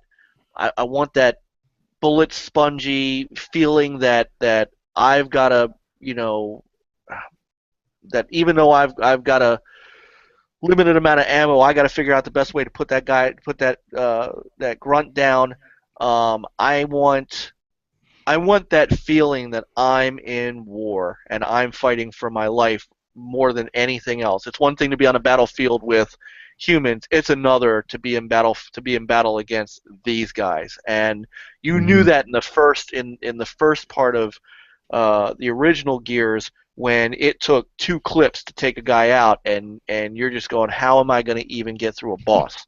So that's what I want from Gears. I want it to be Gears of War. I don't want it to be, hey, this is kind of like Gears of War, but we wanted to make it also like Halo. No, give me what I grew up playing. Give me what, and that's what Rod, that's what Rod is doing. That's what he feels is the right move, because that's what he wants. And so I think that translates. Not so much survival horror either, because I know that Gears 2 and 3 sort of went in that direction. The original Gears of War was not a horror game. It was a this isn't Resident Evil. This is just shoot 'em against aliens. That's what I want. Gotcha. What's your favorite Gears, man? One. Yeah. Okay. It's just the way it captured me. Yeah. I played Gears of War 1, but Gears of War 2 was the one that really got my blood going. I mean, I played that game so many times, and I beat it just an innumerable amount of times. Just the campaign in that game is just incredible. Some of the set pieces in that game are just wild. So I'm always partial to Gears too. Well, look, speaking of set pieces, look at what we're looking at right now. Yeah. Look at that skybox. I mean, that is just that storm. Yeah. So we've seen weather now in both of the trailers that we've seen for this game. So this appears to be a big part of at least the environments that you're gonna be going through in Gears. We saw that lightning storm in the reveal trailer, and now we're seeing this sandstorm with this one. So I think we can expect weather to play a huge part in this game. Frankie, what'd you think of this trailer? I was blown away. Just the second they went outside and into that storm, I was just in awe, just looking at this thing, like whipping all these things around. You got these like giant rocks landing on some of the enemies running at you. Like you mentioned at the end of this trailer, there's that lightning storm that you're actually working your way around, making sure you or your teammates don't get struck by lightning. So like this game just looks like it's going to be really heavy on the action. That's what I want. Like Brent, the Ultimate Edition was my first Gears of War experience. I dabble with the multiplayer a little bit. I don't know that that's going to be, where I'm at with this game, but so far what I've seen of the campaign, it looks like it's going to be a blast. Yeah, definitely. And what do we got? Is it 3-player co-op in this campaign? I'm not sure. Anybody know? That was 4. I thought it was 4. It's gonna be 4. Okay. Yeah. So four-player co-op in this. That's always a blast in Gears going through on the. And that is the co-op. crossplay. The co-op is crossplay. Yep. Yeah. The multiplayer is not, but the co-op is. Oh, okay. The multiplayer, not crossplay. I didn't know that. That's interesting. And I believe Horde 3.0 is, because that's Mhm. that's co-op as well. Yeah, love the Horde mode in Gears too. That's always a blast. Now, I know Bender is not a Gears fan, but Matt, are you partial to the series at all? You like Gears? I love Gears, man. I mean, Yeah. especially the Elite controller they showed, like, Yeah. that was Pretty just snazzy. amazing. And also to mention that General Ram is in Killer Instinct now, so that is also pretty awesome. But I mean the trailer and the level was just amazing. I mean, I was like, and I'm just so glad that Marcus is back. I mean, Yeah. So another thing, Marcus that, showed up. that was that was amazing. I'm like, oh my gosh, he's back. I'm like, that is awesome. That's a hell of a way to reveal him too. Yeah. The old man in the rocking chair in the in the abandoned building there or whatever. Yeah. Yeah. I think we all were kind of wondering if he was going to be in there in some capacity, and now we know the answer. So it'll be exciting to see what role he plays in the game.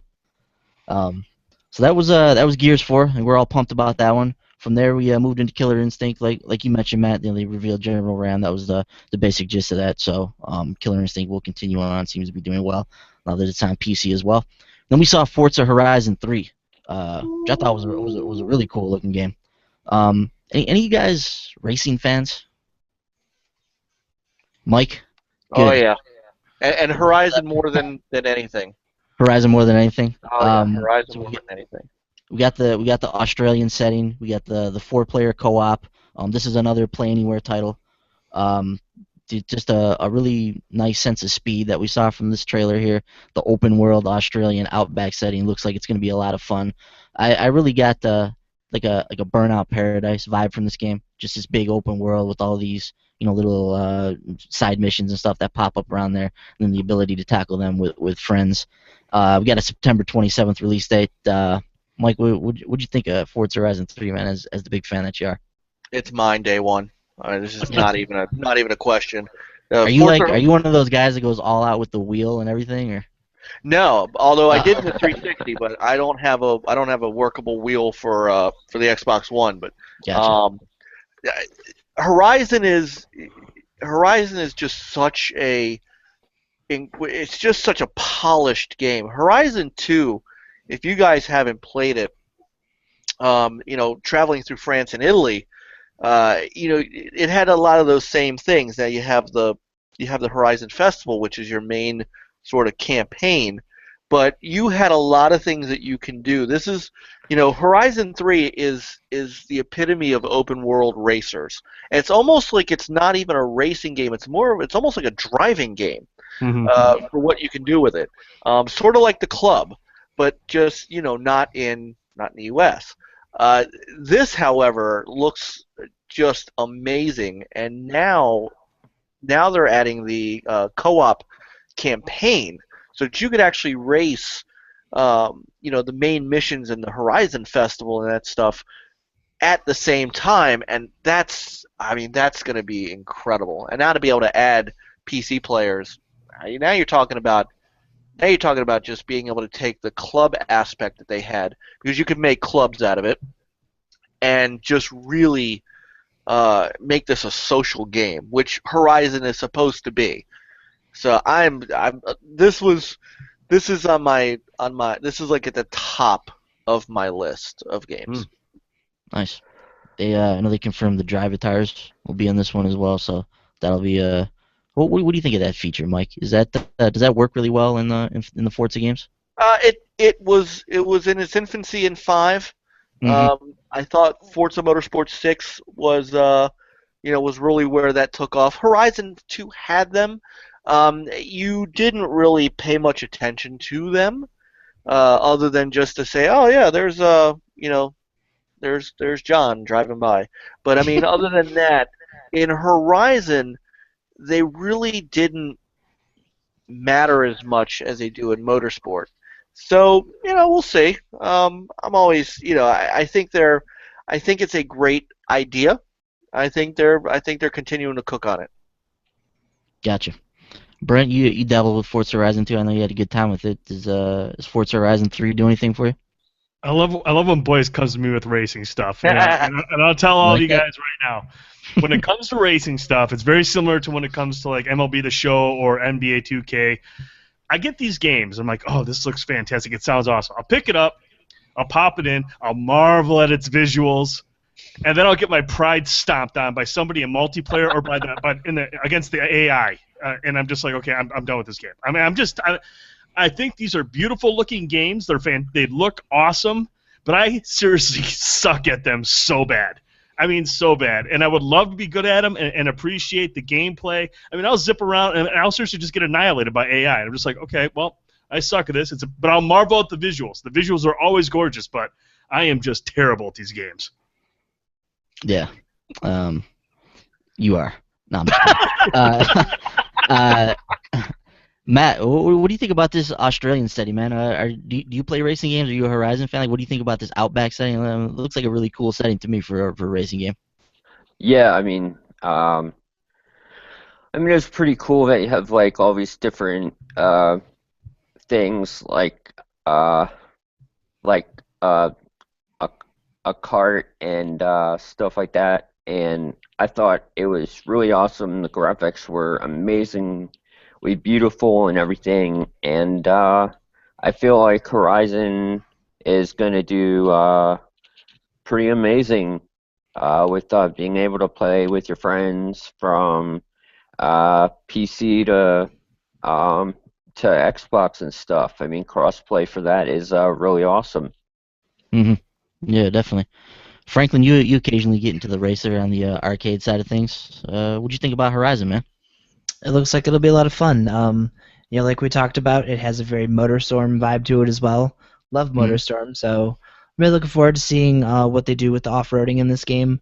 I hope the buggies handle well enough to, make tearing through the outback and, these like rainforest type settings they're taking us through, and that gameplay is fun and not, oh, I'm gonna hit a tree. Oh, just bouncing off of trees, because that'll probably be me. But either way, I'm looking forward to it. I don't know if I'm gonna hop in day one. I'm just looking at everything coming out. I'm, having to pick and choose what I'm gonna get, and ultimately, as much as I enjoy arcade racing games, they're not, like a go-to type of thing for me. I like the Horizon games, and I probably have like 5 hours in Horizon 2. It's on sale this week, by the way, so I'm gonna get a digital copy finally, which is great. But I just figured I'd mention that because I just checked earlier to see it was on sale. So $25 on that Horizon 2. So. Yeah, turn 10 has your check in the mail. But yeah, so what end of September you said? September 27th. Yeah, September 27th, you too can race the Australian Outback. Ben, are you gonna join the club? Hit some trees with Frankie? Yeah. Yeah. I don't know. I don't know if I will or not. The more realistic racing games, as you know, don't really do it for me as much. This one's not realistic. It's realistic enough. I'm talking about like he means Mario Kart. To be fair though, you can play this like Mario Kart. I mean, there is a total arcade setting to this game. Mike, don't bother. If it's not Mario Kart, it's horse shit. It's or F-Zero. Think of it as Fast Racing Neo. Forza Kart. I might look into it though. If it's more arcadey, then it might appeal to me. I'm talking about like I really love the Burnout. As far as racing and racing games go, Burnout was like where I love that game, because I would just love to just like crash and all that stuff. Oh, And I guess you can do that in most racing games too, but I mean that's not really the point. But I don't know. This game does look really pretty, and I like the setting. The Australian outback looks like that. A lot of different types of locations in there, like a rainforest and desert and all that stuff. So it seemed pretty cool though. I don't know.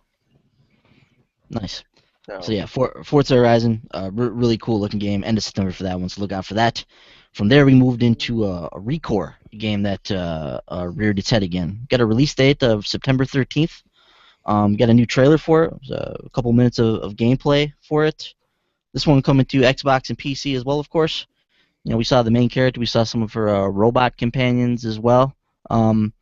Bender, this one's made by, it's got some Armature folks in there, some Metroid Prime people in there. It's got Keiji Inafune is on board for this as well. So there's some talent behind Recore. What do you think of what we saw from this? I know this is one that's been on your radar.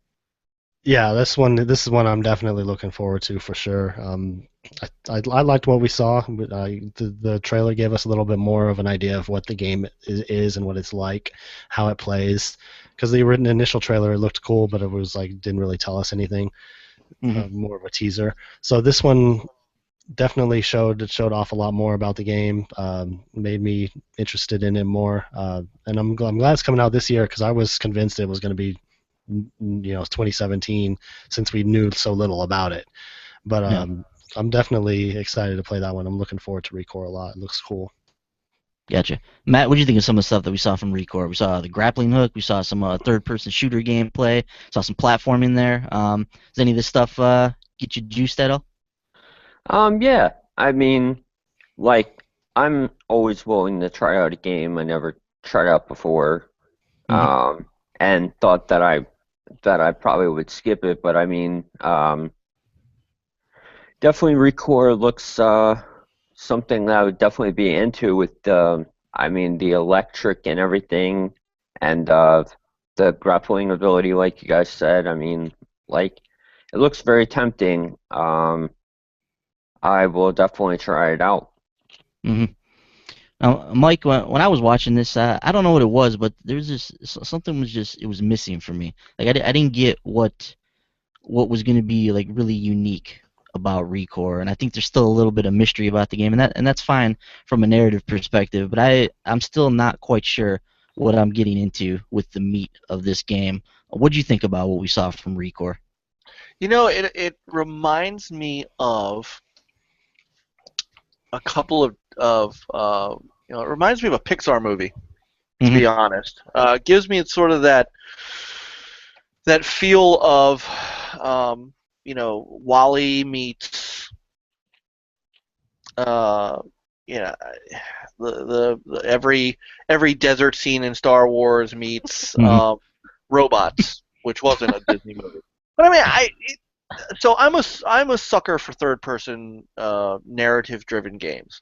The fact that this game's $40 semi-concerns me a little bit, but I think maybe that's because A, it's a smaller title from a smaller developer, and B, there's no multiplayer that we know of, and hopefully that is not something that gets shoehorned in later. You're right. I think what's missing is that we don't know what we're doing. We don't have a story yet. So what we see is cool, but we don't have a foundation of what are you exploring? Why are you being attacked by weirdo looking spider giant robots? It's coming out this year, so we kind of need to know more. And coming out soon too. Yeah, October, right? September 13th. Oh, geez. Yeah. My birthday is on the 3rd, so anybody who's looking for gifts, Microsoft money will do just fine. I'm with you, but at the same time, I'm a sucker for those kind of games. So there's a good chance that I'm going to at least see if I can gamefly it. Yeah, definitely. And Frankie, Mike brought up something there too about the $39.99. I was a little bit taken aback when I saw that price. I thought they were positioning this as like one of their like big exclusive games for the title. Not that price means anything about the quality of a game. I mean, we saw with Ratchet and Clank, a $39.99 game. It was a fantastic title on the PlayStation 4. But I know what do you think about that price point for ReCore? What do you think about what we saw from the trailer, man? I typically don't like see a price point as a sign of a game being bad. Like you mentioned, I was going to mention before, Ratchet and Clank was $39.99. Fantastic game, absolutely love that game. Just judging the talent behind this game, I know this is going to be something special. Maybe Microsoft just wants more people to look at this and okay, well this is a little bit cheaper. I'll take the risk playing this game. That a more lucrative price point for an unproven IP is probably a good idea. But I'll be picking this one up for sure. This just the gameplay looks really cool. She has like a little jetpack, so she's like zipping around. The third-person shooting mechanics look good. We saw some platforming in there. So there's a lot of things this game is doing right that I'm very interested in. I know we don't really know a whole lot about what it's going to be about, but just the stuff I've seen, I'm intrigued enough that I'm willing to take the risk with it. So, what was September 13th? You said. So I had to make sure that's a for sure purchase for me. Yeah, and like we mentioned, there's definitely some talent involved in this title. So at the very least, is worth a try just to see what they cooked up with ReCore. After ReCore, we moved into a few games that we've seen. We saw a snippet of Final Fantasy 15, a boss fight in there. We saw some coverage of the Division DLC. We saw the Battlefield 1 trailer play again. Does anybody have anything they want to add to any of those? Cool. Let's move on from there. We got is Final Fantasy 15 the actual number of the latest game? I can never keep count. Yes.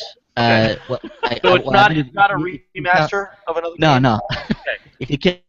If you count all the spin-offs, it's like Final Fantasy 48, but the actual numbered games is That's really all I wanted to ask. Yeah. So this is the actual Final Fantasy 15. Okay. Coming out. Then we got into some stuff in the middle of the conference here where we saw what they're doing with Xbox Live. We got clubs coming up, looking for group. Basically, clubs are what they sound like. You can form groups over Xbox Live.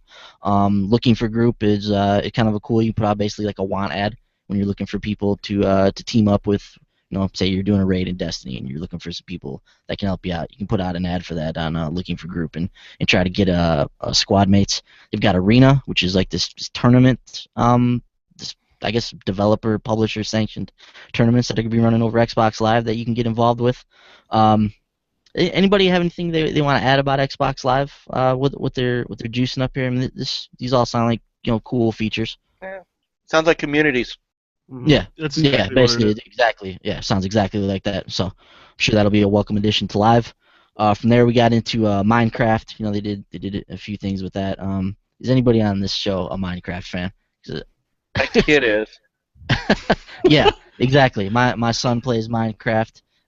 We here at ShortPause have been trying to figure out what the Minecraft craze is all about for a while now. We just can't figure it out. Well, that's how you get millions of subscribers. Is you just play Minecraft on your YouTube channel. I guess, yeah, and then you become a worldwide YouTube star. In a side note, Frankie has disappeared. Is there? There's his hand. He is falling asleep. We started Frankie is talking falling about asleep. Arena, and Arena has something to do with esports, so Frankie's like, I'm gonna out. say, if you Yep, exactly. You know. I'll say, this is how I counter his Dark Souls shit. He says Dark Souls, and if I need him to stop, my safe word is esports. Oh, Frankie. All right. Welcome back, Frankie. Then we saw the custom Xbox controllers. That's a cool thing. Started at $79.99. The Xbox Design Lab. Bender, you were cooking up something in the oven earlier today. Looked like Spider-Man vomited on a controller, and that's what it came out. It looks cool. Yeah, it was a cool looking joint. Anybody else made one of these yet? Yeah.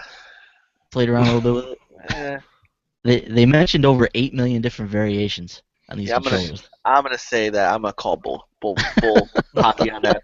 I mean, it's base colors. Basically, you can base color every piece of it, and then you could etch, 10 characters on the front. Color me not impressed with that. There are other companies out there that can make you a custom controller that's much better.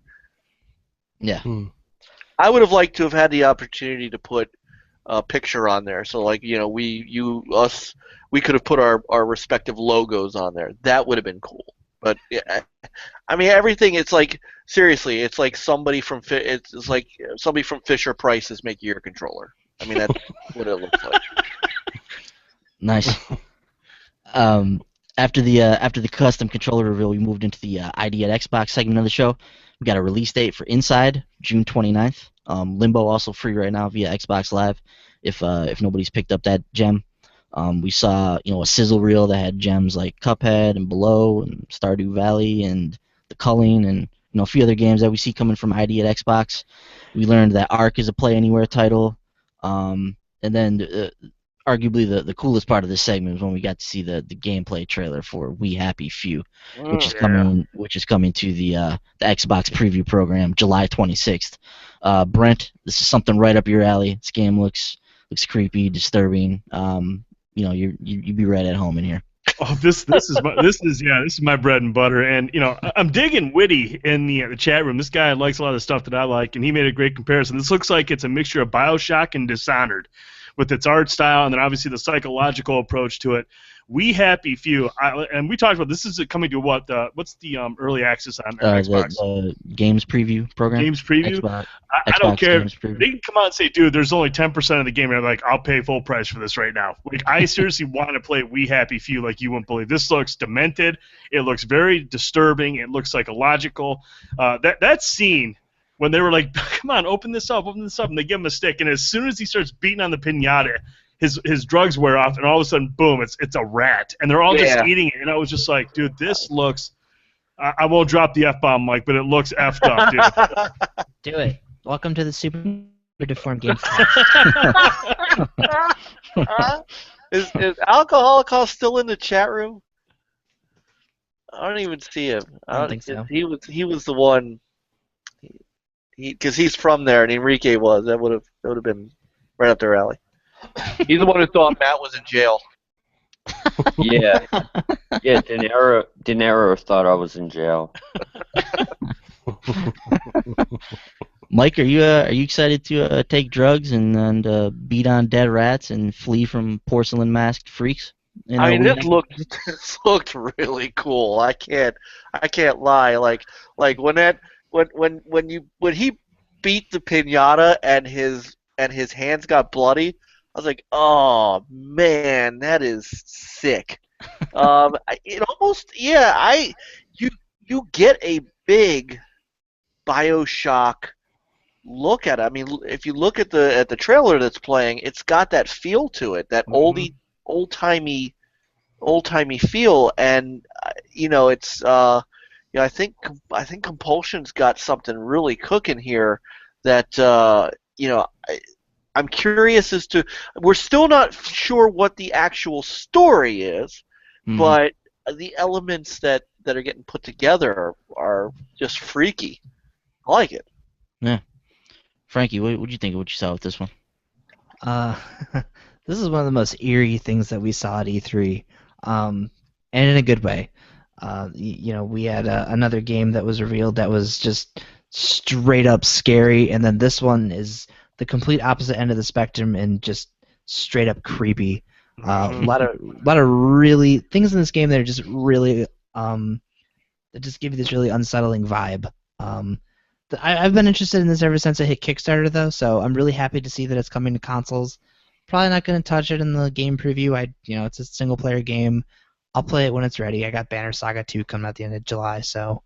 But I am extremely excited about this game. Like Brent, you mentioned the comparison there. That's again right up my alley as well with BioShock and Dishonored. So bring it on. Somebody in my Twitter feed, by the way, called this a video game version of the Clockwork Orange. That is a great comparison.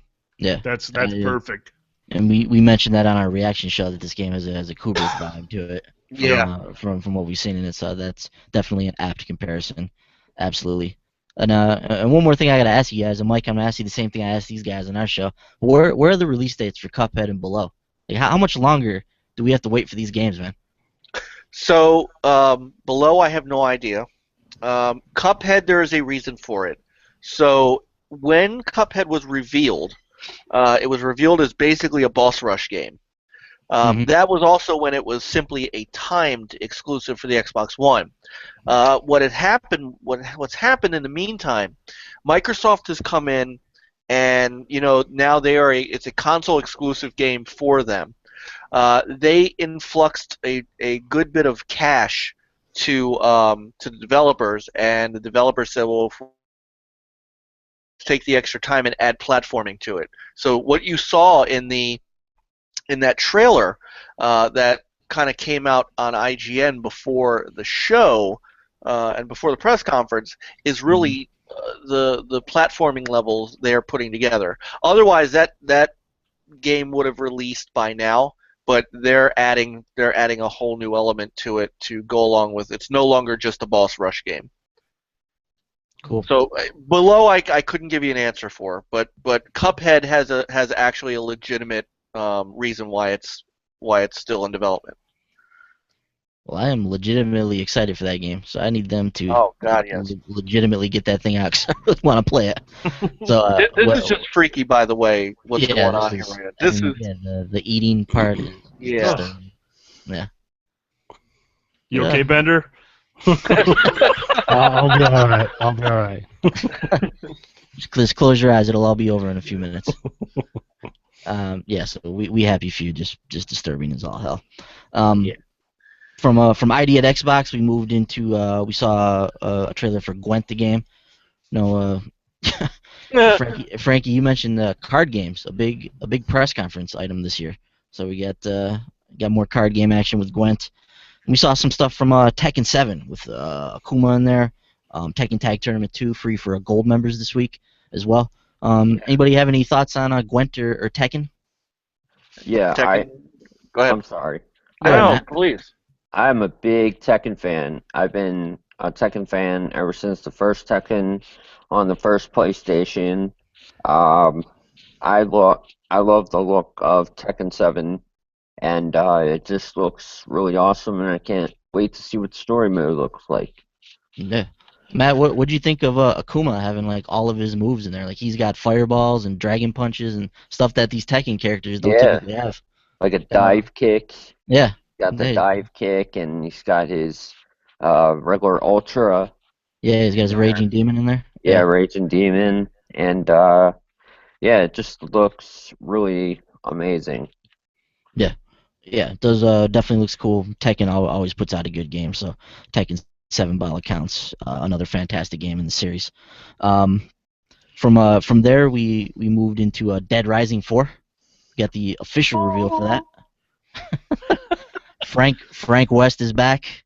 Holiday 2016 on Dead Rising 4. December 6th, by the way. December 6th. December 6th is Okay. that was announced today at Xbox Daily. Okay, so we got an official day for it, December 6th. Awesome. Mike, you a Dead Rising fan? Oh my God. I didn't Take that even as a need to yes? see. I didn't even need to see gameplay. I already know. Like they showed hair bits of it.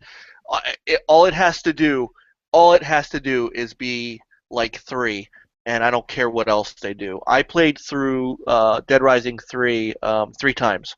Once single player, and then co-op with help, and then I jumped into a friend's game who had started it and went through the co-op campaign with him. So there's of any of the zombie games that are coming out this year, this is mine, and this is a day one. It's not even it's not even in question that I need to have this game. 3 was so unbelievably good that I may actually, as we get closer to the holiday time, I may actually play 3 again just to get back into it before 4 comes out. On the polar opposite end of the spectrum, Brent. What do you think about Dead Rising 4? Man, I feel like I hear Mike's enthusiasm. I'm like, God, is there something wrong with me? Yes, the answer is yes. I mean, I agree Look with at Mike, by the way. he's lighting them on fire. I mean, come on. don't get like, all right, here. Like, I played Dead Rising 2. That was the first time I played Dead Rising. Was Dead Rising 2, and I was like, okay, I didn't like it then. And when I picked up, my Xbox One, I grabbed Rise and I grabbed Dead Rising 3. And I'm one of the few people that actually loved Rise. Like, I thought Rise was an awesome game. I know it reviewed Me too. not so well. Yeah, Frankie likes it.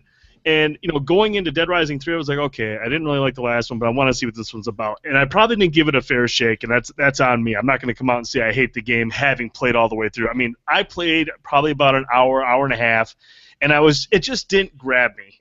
And as somebody who wasn't a fan of previous installments, I probably just said, okay, if I didn't like that, I'm not going to like these. And that's on me. I should have probably played it more to form an opinion, but it just didn't grab me. So I'm not going to say it's not a good game. It's just something that didn't grab me early on. And I'm a first impressions guy. I like to play through a game, and I need it to grab me, and it just didn't do that. So I don't know if I'll pick up Dead Rising 4. Maybe I'll try go back and try play Dead Rising 3, but I don't know what it was, man. It just didn't grab me.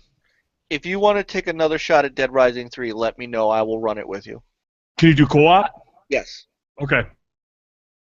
The whole story. And I think part of the issue with Dead Rising 3 is that it's a slow start. Yeah, it was. You've got to learn, and you've got to get blueprints to build the vehicles and the good weapons. Once you start building vehicles, that's when that game changes completely. Because I understand what you're saying about Dead Rising 2. Dead Rising 2 is basically you running around the mall. Right. And all you did was just run around the mall. So Dead Rising 3 was in the entire city, and the city was so huge. Once they introduced you to building these awesome vehicles with weapons and stuff that you could just mow down, a literal horde of zombies, it made that game different than any of the other Dead Rising games. So when you're ready, let me know. I'll run it with you. I'll be glad to. Yeah, I have it digital. I just don't have it downloaded on there right now. But yeah, I'll download it. I'll run through it with you, man. I trust your judgment. It's just like I said, when you see all the trailers, I think what it was, I saw the trailers of Dead Rising, and I see it look like crazy fun. I'm just like, okay. And like I said, man, when you spend like an hour and a half, 2 hours trying to get into a game and it's not grabbing you, and there's other games that you want to play on this new system, it was easy just to kind of brush it aside. Because at the time, we had the new PS4 and new Xbox One, and I'm playing all these different games, and unfortunately, Dead Rising 3 is one of the ones, right along with Knack, and after Killzone, that was terrible. I mean, some of these games just kind of got lost, and I just played everything else. That's fair. It's fair. Gotcha. Is there any truth to what they were saying about this being a remake of the first game? Has any of that been confirmed? It doesn't appear to be. Okay. I mean, it's in that it takes place. I mean, of course, you have Frank West, and of course, you're in a mall. But it also looks like there's outdoor stuff as well. I haven't seen anything that struck me as it being a remake of the first one. It may have elements. It may be a reboot, but I don't think it's number 1 with the number 4 slapped on it. Okay. Cool. Matt, I know you're not into scary games. Do you get into these zombie games at all? Is Dead Rising something that you play? Dead Rising, yeah. I mean, Okay. As long as nothing's popping out at me, I'm perfectly fine. I got those jittery jumps, man. I can get scared to the most simplest noise, and dude, if I'm playing games in that room that you're in with the lights off, I would too. Yeah, I can turn that light on over there and have a lot more light, but just trying to save energy. Matt, I suggest you give PT a whirl. I think that'd be something right. All right. Yeah, I'll you played Silent Hill. Yeah, I'll you make like sure movies to, about gladiators? I'm sorry. Yeah, I'll make sure to turn all the lights off. Yeah. And lock my door too. Right. Well, Frankie, Dead Rising's not that kind of game, though. I know. It's kind of goofy, isn't it? It's got some goofiness to it. There was supposed to be humor. Yeah. Frankie, what did you think of Dead Rising 4? Like I've mentioned before, I at some point hit this zombie fatigue. So I've had Dead Rising 3. I have no desire to play it. it's unfortunate, like games like Dying Light and a couple of ones that have come out since that have been casualty to this too. But I don't know. I mean, I played some Dead Rising 1 back on 360. I dabbled with Dead Rising 2. I could never get into these games. They just seem like more of a make your own fun giant zombie sandbox. And at the time, even at that time when I was really into zombie games, just Dead Rising wasn't doing anything for me. Frank West is an absolute badass, but I don't know that I'm going to be picking this one up anytime soon. Gotcha. After Dead Rising 4, we moved into the Microsoft Studios portion of the show. First game they tried it out was Scalebound. We saw some 4-player co-op against a large epic boss, which Platinum has claimed is the biggest boss fight they've ever created. This one's still due out in early 2017. Bender, I know you're excited about this one. What did you think about what we saw from Scalebound? Scalebound looks pretty cool. I really like the fact that it's co-op and you can fight these big, monster bosses, with 3 friends. Looks like it has some really cool powers and abilities, and riding around on a dragon has got to be fun. So, I'm looking forward to it. So I hope it's is as good as I hope it turns out to be. So time will tell, but I'm definitely excited about it. Yeah, Brent. Oh, I'm juiced for Scalebound, man. I'm excited for this. I mean, from what we've seen in the trailer and the gameplay from the Microsoft press conference, I mean, this is Platinum Games, obviously through and through. You can tell by the combat, it looks really, really good. I still don't care for the main character. I think he still kind of sounds like a douche. But I do like his music when he puts on the beats and he's jamming away when he's kicking that monster's ass. I thought that was pretty cool. So, no, I like I said, my biggest thing, the one thing I'm curious now is I want to know about how big is this world you're going to be able to explore. I mean, if you can hop on this dragon and fly around, I want to see what kind of world we're looking at here. Obviously, there's a relationship between the kid and the dragon. I think that's cool. There's probably some good narrative strengths there. The visuals look stunning. The combat looks good. Now I just want to see how big this world is, and then just give me the damn game, dude. Do we trust? Do we trust Hideki Kamiya on this? I mean, from what I've seen, yeah. I did find it funny that Adam Boyes and a couple other people were going back and forth on my Twitter feed about. Adam tweeted out, "See, giant crabs are cool." Giant crabs are cool. I thought that was funny, just as an aside. Mike, what do you think about Brent brought it up there. What do you think about the main character in this game? We talked about it on our show. He seems like he's kind of a d-bag, like Brent mentioned. He's the hipster guy from Sunset Overdrive. There's nothing wrong with that. Everybody, not every character has to be armor clad. You almost from Devil May Cry, just a little bit. I kind of like it. He puts on his headphones, and then it's like what's his name from Iron Eagle? He puts on his headphones. So I'm cool with that. No, we get hung up in it's the same old character. It's the same old character, and then when we do get a new character, he's a hipster douchebag. So I mean, I'm cool with him. As long as that dragon is cool, then I'm cool. If the combat's good, I mean, I can stand an irritating main character. If the combat's there and the dragon's badass, and like I said, if the story's good, there's a lot of things that can bolster that. I don't know. It just rubbed me the wrong way. Whenever he was talking, I was like, God, this guy's kind of annoying. But, yeah. Like I said, I will give him credit though. His music is badass. When he puts those beats on, I was like, okay, I can relate to this guy in one way. Beats by Dragon. Yeah. I thought that the demo itself, that frame rate looks solid. Yeah. If you remember last year's demo, it was all over the place. But to have that giant crab on the screen and you didn't see much of a stutter or anything, I thought that was a good testament to what they were doing. I thought it looked good. Yeah, I thought it looked like it was running good, looked good visually. I'm on board for this one. Frankie, would you think it's Scalebound? I was impressed. That was a game that we saw last year. It looked pretty cool then.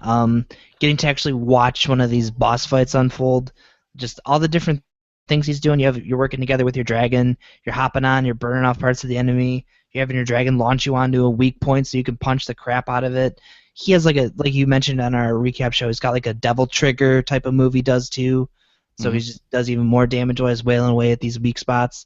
This game looks like it's just going to be an absolute fun time, and I'm really, really excited about Scalebound. Yet again, another perfect reason why I needed to get an Xbox One. Matt, this one interests you at all? What game are we talking about? Scalebound. Oh, Scalebound. Platinum's new game. Yeah, I mean, it looked pretty cool. I mean, like they transformed into like these different what were they? Like dragons, basically. Yeah, dragons, and it looked pretty cool. I will definitely have to see more gameplay footage, see what it looks like, and hopefully have a lot of fun playing it. Yeah, definitely looks like it could be a good one. From Scalebound, we moved into Sea of Thieves. Mike, I want to go to you on this one. Sea of Thieves didn't do anything for me. No, it didn't do anything for a lot of us when we were talking about it afterwards. I'm still not quite sure what this game is or what the goal of it is. It seems to be some type of an MMO pirate thing maybe, but I don't know. The trailer was incredibly annoying too with the people that were playing the game. So I'm sure that didn't help matters. Yeah, but. What do you think about Sea of Thieves, man? This is one of my most anticipated games of whenever it comes out. Oh, really? Dude, a pirate. You can be a pirate. How many of you remember Sid Meier's Pirates? Brent's laughing, so I think he does. This is like my dream game, and to be fair, so there's a certain forum out there. I don't like to give them any publicity, but some of the guys that were doing the commentary are on that forum, and what they were saying was, none of what they were doing was scripted. It may have been annoying, but it was genuine. These guys are really having a good time with the game, and these guys were flown out by Rare. They were the winners of that video contest, and so they got to come out and play it. They were there, and their reactions were genuine. The thing that intrigues me so much about this game is, come on, who doesn't want to be a pirate? And to be able to go out on a ship, find treasure, to be able to have these cannonball fights, the ship to ship stuff. Apparently there's sword combat. It's everything that a young boy wants to be. And so I'm just every time the more I watch it, and the water effects are insane. This is what Rare wanted to do. This is Phil Spencer letting Rare be Rare, and this is what they're coming up with, and I can't. This is one I can't wait for. And that's what we talked about in the show. That's one thing I mentioned. I'm like, look, the trailer, and if it's genuine reactions, then that's cool. I just hope I never get stuck playing with these people. But here's my thing with this game is I really do hope that if this is an MMO, the ideal of being a pirate with friends sounds awesome. Like if there's a lot of raids you can do, if it has all the MMO elements where I can go out there with friends, run a ship, get into the naval combat. I love the naval combat in Black Flag, in Assassin's Creed Black Flag. If that type of combat is here and I can play with friends in this huge open world to explore and travel across, that idea sounds awesome. But I didn't get that from this trailer. I just saw some people on a boat going around this one island. I don't know how big this world is. That's what I want to know, is just how big this game is and what kind of depth we have to, like, in terms of quest, raids, ranking up, finding loot and all this stuff. There's a lot of potential there. I just don't think they've done a good job showing it off yet. Like, I want to see something big. I want to know a lot about this game. Can agree with that. I hope there isn't a lot of leveling up and grinding in this. I want this to almost be like an Overwatch style, where I don't want to become a level 30 pirate. I just want to get out there and and plunder and pillage. Just let me go with my friends and jump in and run around and do that stuff. I hope that this is not an RPG. Mm-hmm. Yeah. Yeah. All that said, I just the idea of being a pirate, can be very cool in a video game. But like Brent said, I think from what they've shown of this, I think they're just having trouble conveying the message of this game right now, exactly what it is and exactly what you're going to be able to do as a pirate. And that's what I don't know about it right now, and that's why I'm not really excited about Sea of Thieves as it stands. Frankie, where are you at on this one? I'm not sure. I still don't fully know what this game is. Mm-hmm. So I don't know. I was really surprised as in first person. I was not expecting that at all. Rare is just renowned for their really awesome character design. So I was, hoping we get a little, some cool new characters. Maybe one of those cool, songs before the game when it comes out. But yeah, I don't know. I get where Mike's coming from. Getting to live out your pirate fantasy, like especially doing that in a game that is very much a Rare game. Like you take one look at that and yep, that's Rare. So that's cool. I just want to hear what we're actually gonna be doing in this game, because whatever they showed, we're gonna drink, get drunk, and go fire cannons, which doesn't sound like a combination. Bender, you're a longtime Rare fan. Obviously, you go way back with the company. I mean, are you excited about the prospects of Sea of Thieves? Is this what you wanted from Rare? I mean, what do you think about what we've seen of this game so far? Well, like we talked about on our reactions video, I feel like I'm gonna have to learn more about this game, because what they did show us with like the YouTube commentators or whatever they were, and they were like yelling and screaming, and that just didn't really sell the game for me. Mm-hmm. I'd like to know more about what's the day-to-day, like moment-to-moment gameplay of this game. It's just walk around, do whatever you want, get on a ship, and shoot other ships. I mean, are there going to be objectives? Are there going to be missions? I mean, are we going to have NPCs that we go talk to get objectives from, or is it just going to be do whatever you want? Because if you're just walking around aimlessly doing pirate things, that's going to get old pretty fast. So I would need to learn more about the moment-to-moment gameplay and what the actual like objectives are going to be for this game for me to really get into it. The concept seems kind of cool though.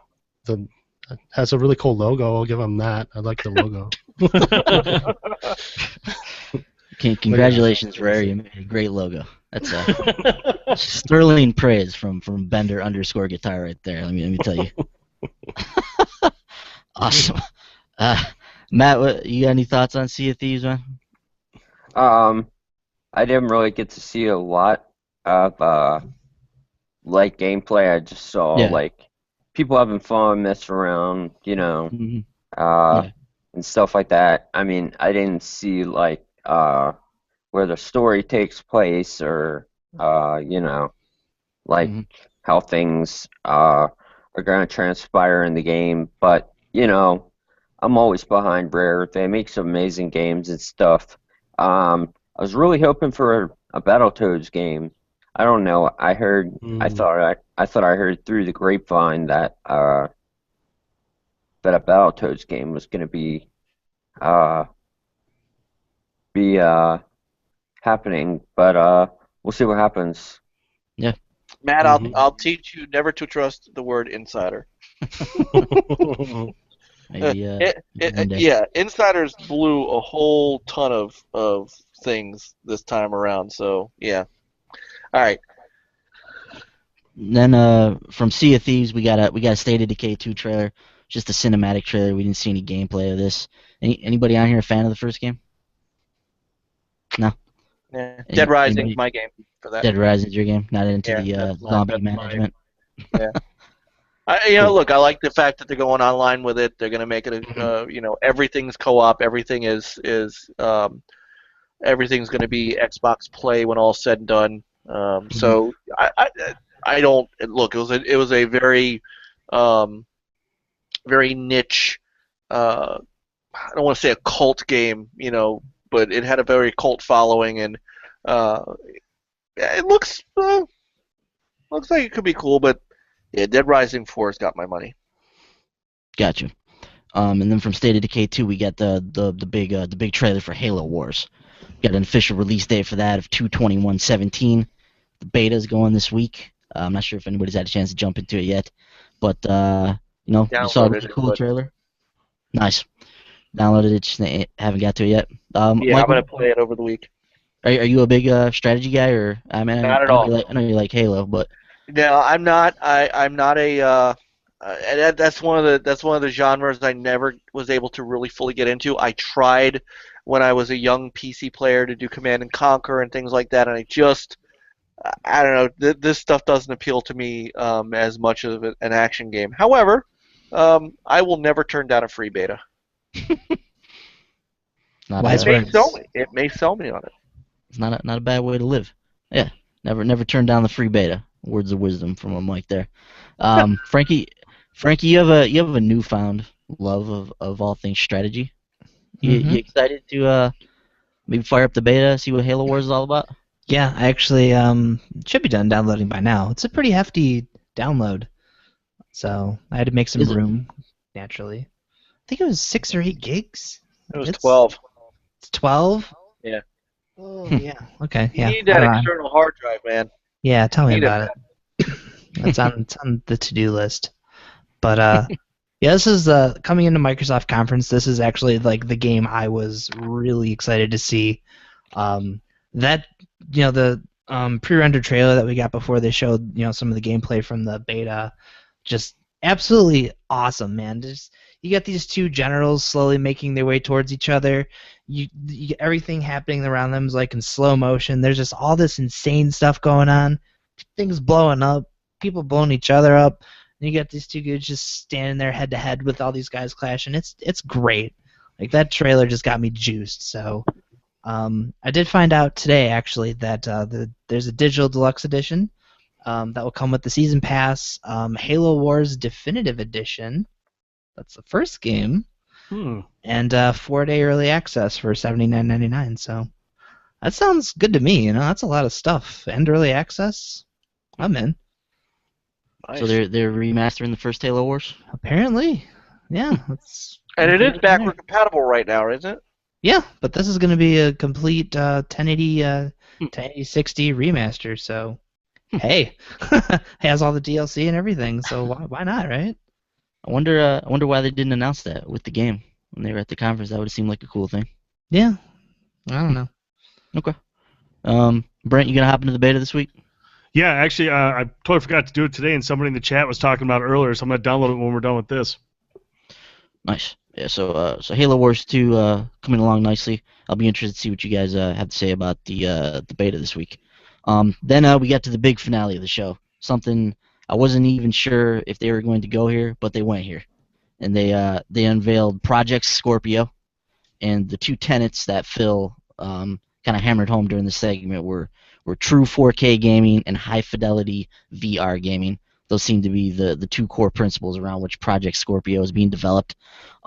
We heard the official 6 teraflops number, so this big lot of processing power in Project Scorpio. It will be compatible. They unveiled this vision of compatibility across Xbox One, Xbox One S, and Project Scorpio. So all of their games backwards compatible, all the same games, all the same accessories. We got the official holiday 2017 reveal in terms of when this thing's gonna come out. Mike, I want to go to you first on this, man. What do you think about Project Scorpio? I thought this was something they might hold off on because of that holiday 2017 date. I mean, we're effectively a year and a half away from the official release of this thing. I mean, did they come out too early with this? So what are your thoughts on that? What do you think about what we know about Project Scorpio at this point? Well, I've always felt anybody who regularly listens to this podcast, who regularly talks to me online, they know that as an older gamer, as someone who is used to a regular cycle, that I feel like two things. I feel like these, and I speak to both the Xbox and the Sony side. I feel that what they're trying to do are put out apology consoles for 2013. Hey, this is what we wanted to sell you in the first place, and we're talking about we're still talking about a year before a 5-year cycle. So when this comes out, the Xbox One will only be 4 years old. Now, that said, I do understand that because there's this forward and backward compatibility, it now makes it more of a choice. And that, I think, is the saving grace to both of these consoles coming out so early. I'm not really interested in it myself. Power to me is not the biggest thing. If I wanted to do that, I would build a gaming PC. I'm still, as long as these games continue to look like they do now, I'm very happy with my Xbox One and my PlayStation 4. So I see where the market is for this. I just think that we're talking about these things way too early, but at the same time, now that I understand that Phil's made it a point to say all accessories, all games, all controllers, everything will run on every Xbox that you could possibly own or want, and I'm fine with that. At that point, I'm like, okay, the people that want this, I'm not going to stand in the way. The people, I'm just not one of them. But I'm an old dinosaur when it comes to cycles and stuff. And hi, Frankie's wife. Hey, it's Jen. Hi, Jen. Nice to meet you. Aww. Shut up.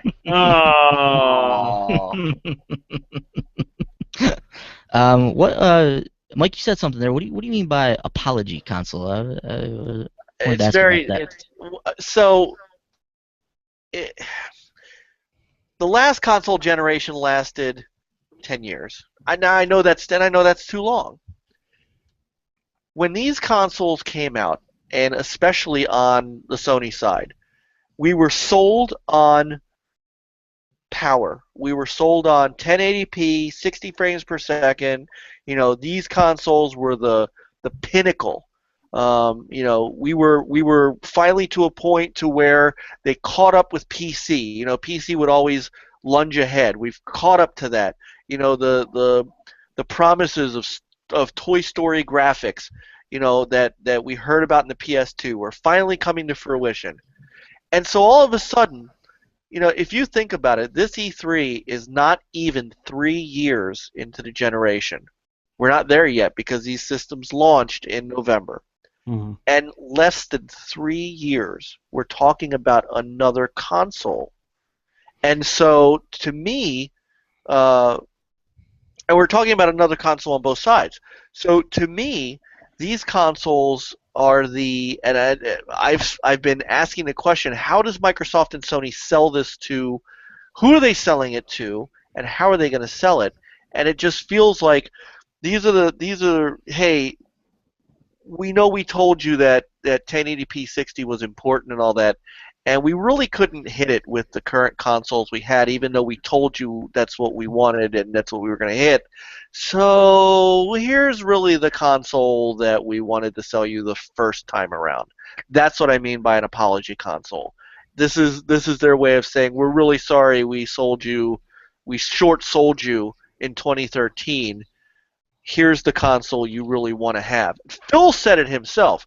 This is what the gamers wanted. This is what everybody's demanding. He knows more than anybody else what has happened to the Xbox brand in the last 3 years, which is why they did not want to wait to announce this. They wanted people to know right away that they are changing direction when it comes to the Xbox console.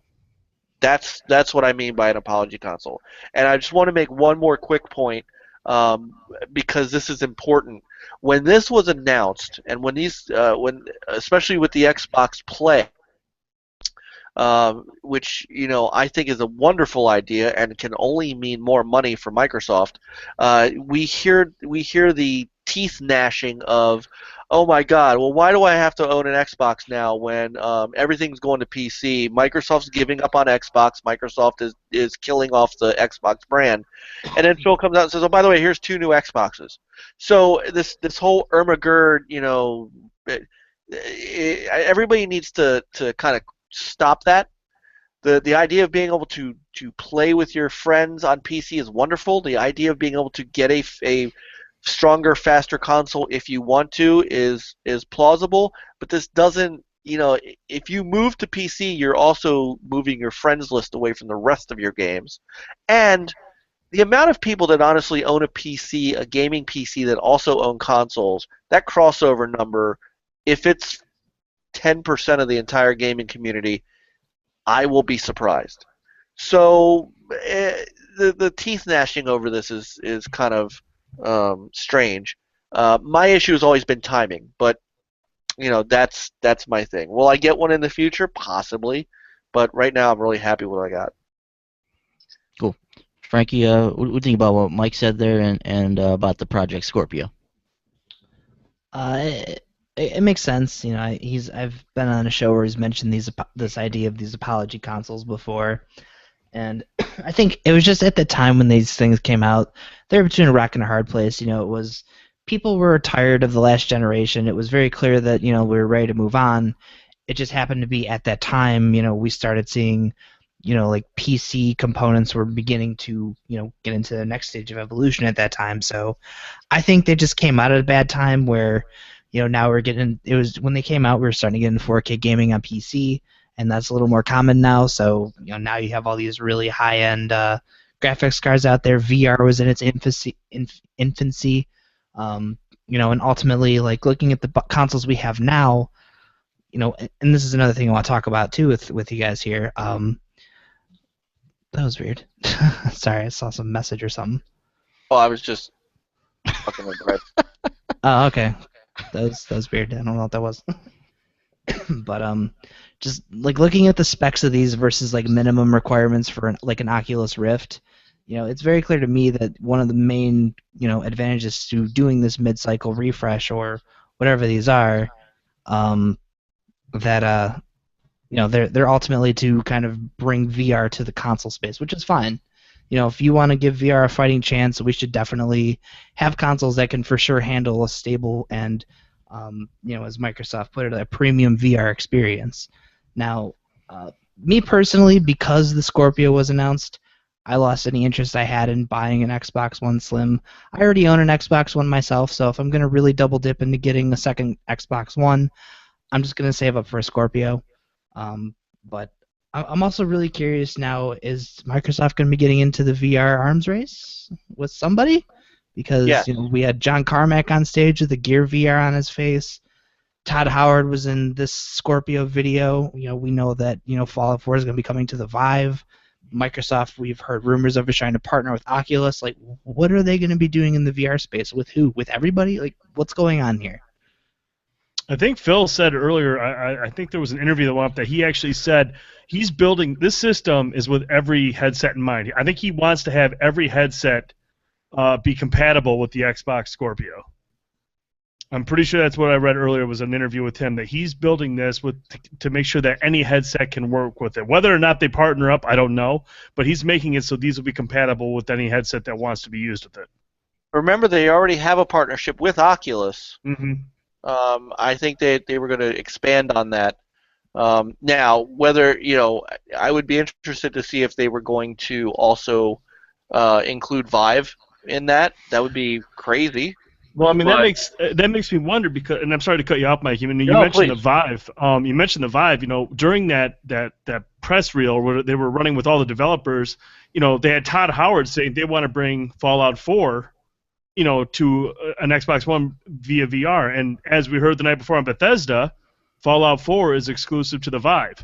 So that tells me, I mean, that's kind of a hint right there that I think this Xbox Scorpio is going to be open to many of the headsets, not just Oculus. Even if they are, was that confirmed or was that a rumor that the Oculus thing was brewing? I mean, I don't remember hearing a confirmation. I thought it was just. Well, the partnership they have with Oculus right now is when the Oculus came out, they were packaging in an Xbox One controller, Mm-hmm. and you would have this streaming mode. Oh, the theater mode would pop up.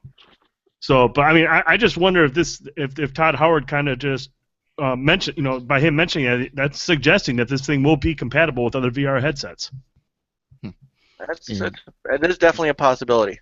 Is that just possible because of the Windows 10 platform? Maybe they're able to leverage that and be compatible with all these different headsets, I guess.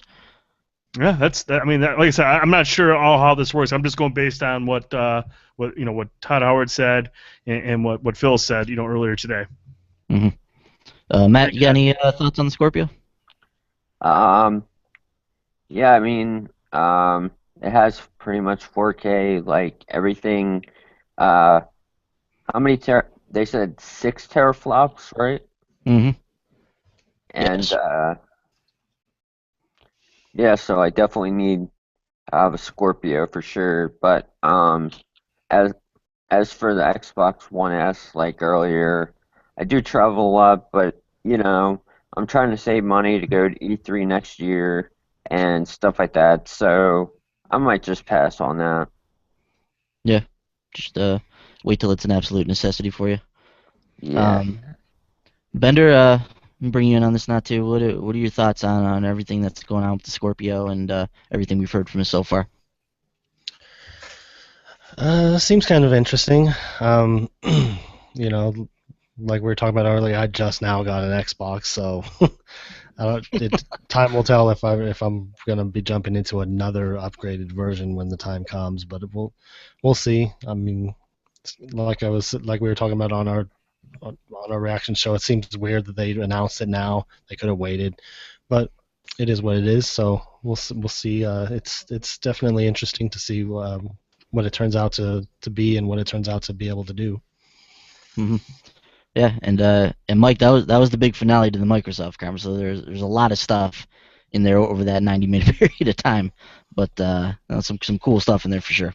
And it crammed it in there. Yeah. I thought it was a strong. I thought it was a strong conference. I thought that they Mm-hmm. did what they had to do. There are several games that I'm interested in, and that's the important part. Is that I walk away from these conferences wanting what these guys are offering.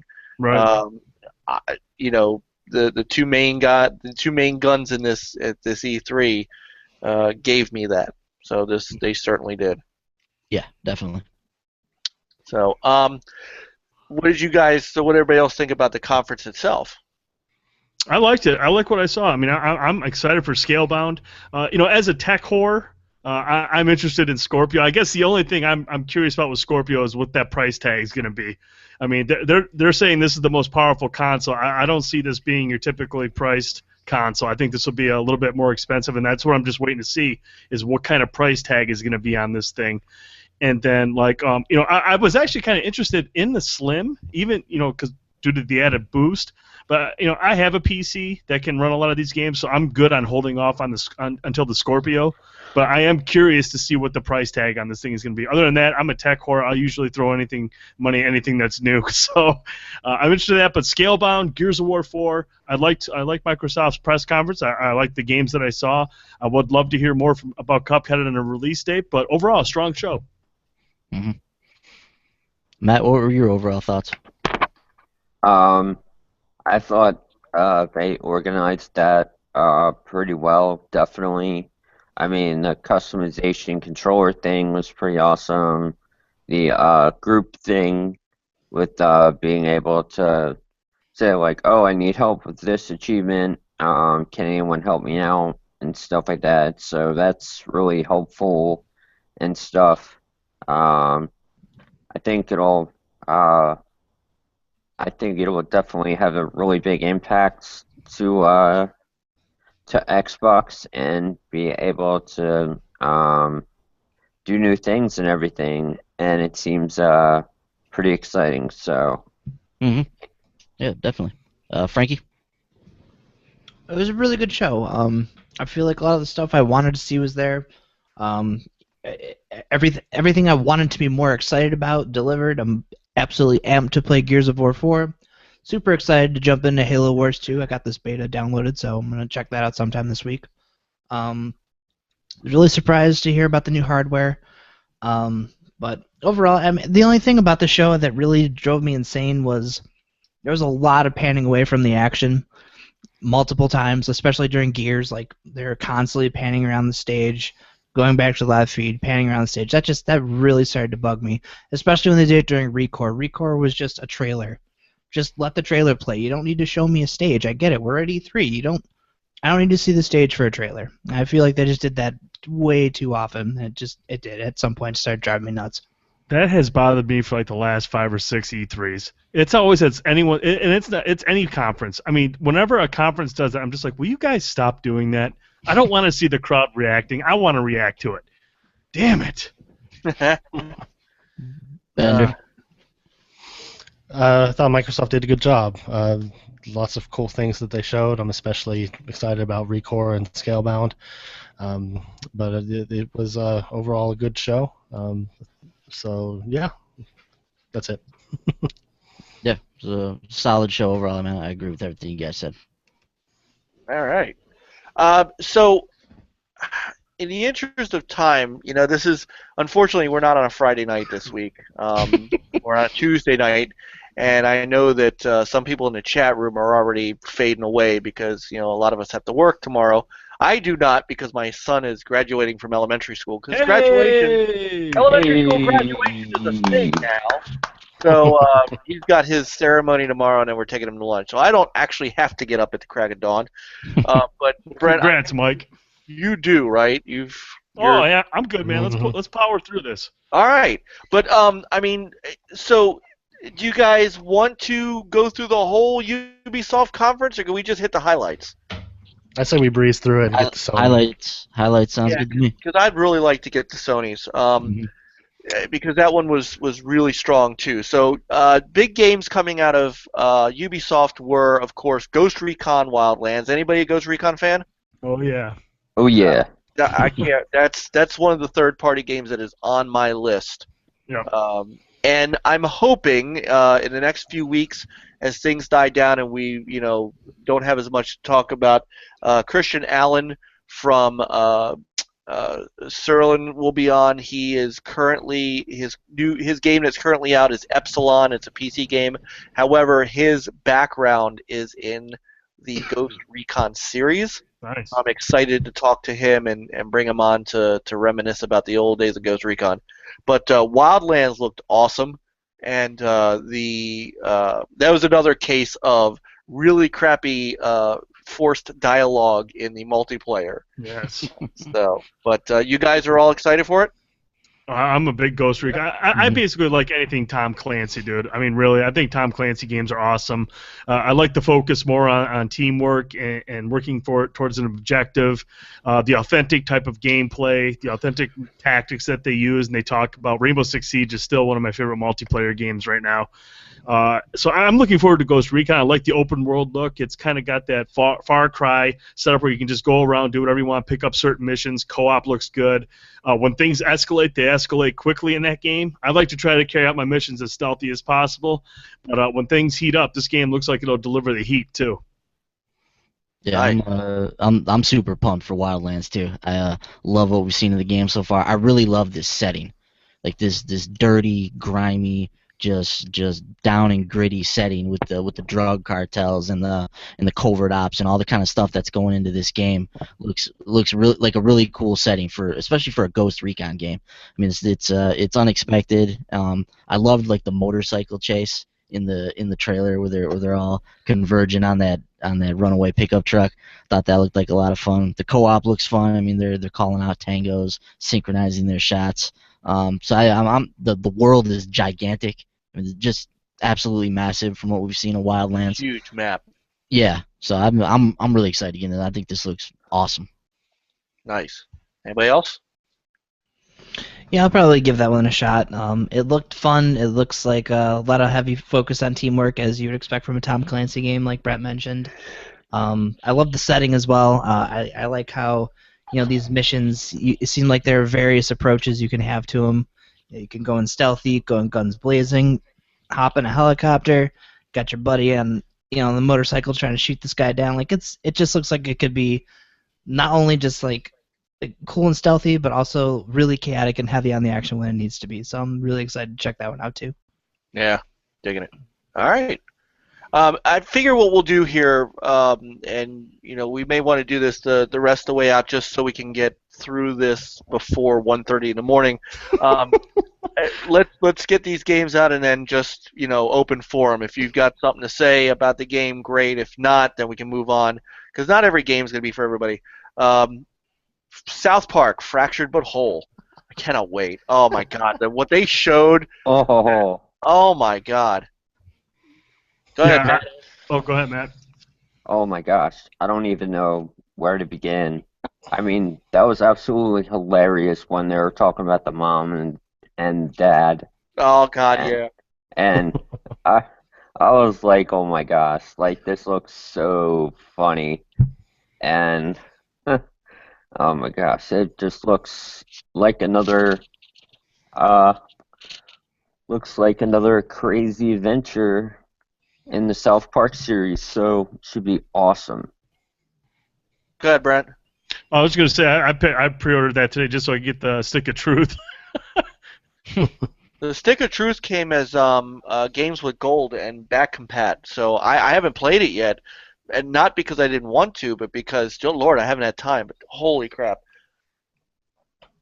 Anybody else? Yes, I'll chime in on this one. The guys know how excited I am about this game. The Stick of Truth was a fantastic game. I'm a big fan of South Park, and that game was hilarious, and it was fun to play. The story was good, and the gameplay was fun. The combat was fun. So the Fractured Butthole looks like it's going to just take everything that game did and just take it to the next level. The South Park games do not hold anything back in regards to the content or the humor or anything.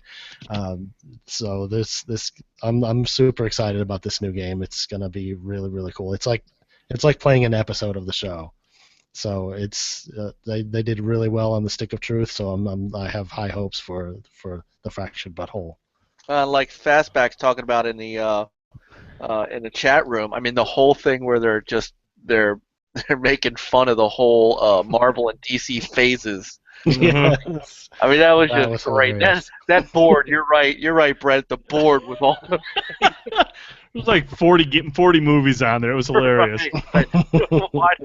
Why don't I get my own movie? Well, you don't get your own movie till the third phase. Yeah. Yeah. For this one, for me actually, I didn't play through Stick of Truth. My girlfriend did, and she had a great time with it. So I actually showed her this entire segment from the conference because she loves that game. I'm not a big turn-based strategy fan. Well, at least I wasn't at the time until I played the Banner Saga. So I'll probably hop in and play this one a little bit with her. But this one is one she's looking forward to.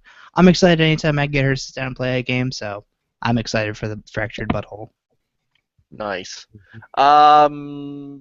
Other big games from there. Does anybody care about VR? No. No. Okay, so we won't cover. I mean, the Star Trek Bridge Crew thing looked cool, but nobody's getting 4 people together with their VR headsets. For Honor was another big one for Ubisoft. That reminds me of a spiritual successor to Rise when I watched it.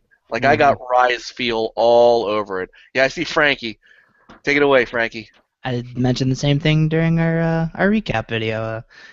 Scream kind of like Rise meets Dynasty Warriors to me.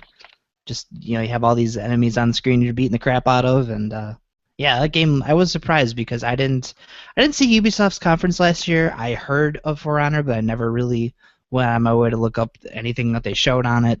So I was under the impression this was some kind of first-person melee game. I had no idea. So actually getting to see that thing in action and seeing that Viking dude just tearing through all these samurais, that looked awesome. So I'm really excited to play that one. You have to grow your beard back for it. Oh, I will. It'll be cold out, man. The wintertime is when that thing gets to go. I know. Anybody else? I think For Honor looks awesome too. I love the brutality of the combat.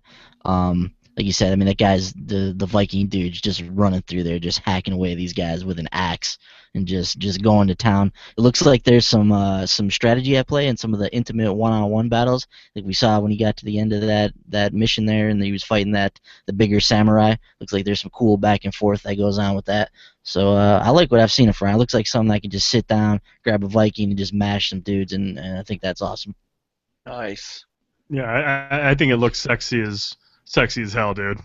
I mean, I watched that. That was like, I love Ghost Recon. I love Tom Clancy, and I like what I saw from Watch Dogs too. But honestly, when I came away from that whole press conference, it was like For Honor is like the one I want to play the most out of all of them. And I love Ghost Recon. I love Tom Clancy, but For Honor looks awesome. Fun fact too. Brent did mocap for the Viking in that game.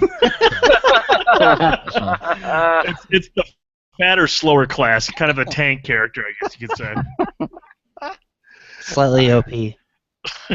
So Brent mentioned Watch Dogs. Now we already got a reveal for Watch Dogs, so again, it was kind of letdown's a bad word to use, but it was sort of like, yeah, well, okay, so you already showed us this game, so there was nothing new to show us except Yves Guillemot come out and whatever you pronounce his name and going, we love Sony, so we're gonna make a movie with them about it. But I enjoyed the first Watch Dogs, so I'm going to get and play Watch Dogs 2. Is anybody else interested in this game? I'm interested in it. I played the first one as well. I thought it had some strong elements to it. The story was a little weak. I didn't really care for Chicago as a bustling city. I think it could have been a little bit more active. But I thought the foundation was there for a good franchise, and I'm excited to see what we saw in this one. It doesn't look like it's super serious like the Chicago team. This one has a little bit more upbeat tempo to it. I think this looks good. I'm actually really excited for it because I want Watch Dogs to succeed. I want Watch Dogs 2 to be much better than Watch Dogs 1. So I'm on board for Watch Dogs 2. Well, everybody seems to be happy with this new protagonist as well because nobody seemed to like Aiden. Aiden was just, like I said, man, he was just kind of like this. He wasn't interesting. He wasn't interesting at all. And that was my problem with the story. The protagonist wasn't interesting, and that kind of took away from the story as well. So this guy, like I said, he's more upbeat, he's more energetic, and I think that'll help get that story across better. And parkour! Yeah. Yeah, that was one of the things that stuck out to me. I thought the animations looked really cool in this game. Like you mentioned the parkour stuff where he's vaulting over things. I like the San Francisco setting. I think that's a cool place to set a game. Yeah, I'm excited to play that one as well. And hacking everything. Yeah. You're basically Lady Terminator from Terminator 3. Put it on the box. Yep. There you go. Box quote. Box quote. So. And then they ended the conference. I thought they were going to end the conference with that. They ended it with a new IP, Extreme Sports game, which came out of nowhere called Steep. At first, I thought it was a snowboarding game, but then they showed not hang gliding, but parasailing, in the Alps. It's all based on the Alps. So you're in the mountains of the Alps, and you can ski, you can wingsuit, you can paraglide, you can do all this cool stuff. It's all open, like not open world, but open mountain and social and all that. Mm-hmm. It harkens back to some of the older, some of those older games like Amped and was it SSX? SSX and those kind of things. Did this catch anybody's attention? I thought the visuals looked really good. I thought that was especially when you're in the first-person perspective. I can't help but wonder if there's going to be like a VR portion added to it down the line. Because some of those sections when you were skiing or gliding through the air, I was like, man, this would look fantastic with VR support. But no, it looks cool. I like the challenges in there. You can basically just like if somebody shows up in the game and they go zipping by you, like you can just automatically challenge them and just start a race right there. So I mean, the drop-in, drop-out co-op portion or competitive side of this looks really interesting. But I thought the visuals were really, really pretty though. Nice. Mm-hmm. I think the potential is here for something cool. I don't know if they did the best job of explaining exactly what Steep is or what its overall goal is going to be. But I don't know. Extreme sports can be really funny video games. I mean, SSX, some of these snowboarding games we talked about are really fun games. And if they're able to combine that into some big open mountain setting with heavy social features and lots to do, I think it has the potential to be a fun game. And the wingsuit looks like a ton of fun to just fly down the mountain with that thing. So I'm game for that. Sweet. Mm-hmm. Anybody else? I think it looked really pretty. It looked cool. Just like I was saying with Sea of Thieves, it's like I need to know if there's a point to what I'm doing, or if it's just exploring. Exploring is fun and all, but I want to have something I'm working towards in a game for the most part. So I'll need to learn more about it, but it definitely looked interesting. All right. And that's what closed their conference. I do want to say on a side note that Aisha Taylor has really stepped into the role as host of that conference really nicely. She keeps that thing on point. She keeps it rolling, and she's funny as hell. I love her, man. She's I great. love her too. Yeah. I love her on Archer. On Archer, she makes Archer. I think Archer is a fantastic show, and she's hilarious. And she did. Oh, she's also on Criminal Minds now. Yep. So yeah, I think that she's the right host for that show. Mm-hmm. And so she's really become almost like part of the Ubisoft family. So good on her. So but, overall, good conference. Yeah, we thought it was decent. It was pretty good. It was about an hour or two long, but there were some cool games in there. It was literally an hour conference that they stretched to 2 hours. But there were some good games in there though, for sure. Yeah. Anybody going to see the Assassin's Creed movie? Oh, I'm sure I'll go check that out. I'm a Fassbender fan, so. Yeah, I think that's a wait for Blu-ray for me. Yeah, everything's a wait for Blu-ray movie for me now. Actually, it's a wait for Netflix. Oh, when you have 3 kids, you just can't spend that money anymore. Yeah, I'm with you. The only movies I get to see now are like Toy Story and Zootopia and all that kind of stuff. I don't get to see anything else. Yeah, I'm with you. Or Marvel or Star Wars. Yep. But I have 3 boys, so it's either Star Wars or I know exactly what you're talking about. I made the same move. I got them hooked on Star Wars and superheroes, like the stuff I like, so that way it looks like I'm doing like a really great dad thing when we get into the movies. Sneaky, but effective. Yeah. So played my cards right on that one. Nice. All right, so then we get to the end of the night and the 9 o'clock press conference by Sony. This is going to be a little weird for me to put video up on because they don't have, like everybody else's conference as I was putting the videos up, actually have a playlist and have all their E3 stuff sectioned. PlayStation's YouTube page does not, so I'm just going to try to do my best to run through as much of the footage from the conference as possible. Ben, you've got more of the notes on game by game. I don't want to shortchange them because they went last, but at the same time it's almost 1 a.m. so we've already gone about 3 hours. Yeah. And to be fair, they packed their conference like a tight, good burrito. Mm-hmm. They went game after game after game after game, and like with the Xbox conference, you saw Phil Spencer twice, once at the beginning, once at the end. You saw Sean Layden a little more, but he didn't come out unless he had something to say, and then he got the hell off the stage, and they just ran demo after demo after demo, and really good stuff. So maybe we could try to do that as fast and keep it open for him, Ben? Yep. Cool. Sounds good. All right, you do that. I'm going to try to run the video as best I can. All right. Take it away, sir. Sounds good. Yeah, and like you mentioned, Mike, this in my opinion was a conference for the ages, a breakneck pace. I mean, Sony packed a ton of stuff into just over an hour. I mean, I don't know when the last time Sony had an hour press conference was, but they jam packed this thing full of material, and they came out of the gate swinging with a pretty awesome orchestra. and then they got right into God of War 4, just jumping the show off. That orchestra, by the way, played every musical piece for every trailer. Yeah. Oh, the whole night. Yeah, it was awesome. I wish that orchestra was at every press conference because that was awesome. Seriously. That was. Yeah. So they had a really nice setup there, and then they just came out swinging with God of War. We were watching the video right now when we see Kratos' son in there, and then he comes out of the shadows. We know it's officially God of War at that point. Then we get what I thought was a really cool demo, because not only did we see some of the trademark God of War high octane action, but we see this other side to Kratos in here. There's going to be some maybe emotional context to this game that we're not used to with this character. But we see the sweeping vistas, the beautiful graphics. We get the Norse setting confirmed for God of War, or whatever they're gonna. I don't know if they're gonna call it just God of War. That's the only screenshot we got of it. But somebody chime in on God of War here. I thought it was rad. I'm excited for it. I think it looked good.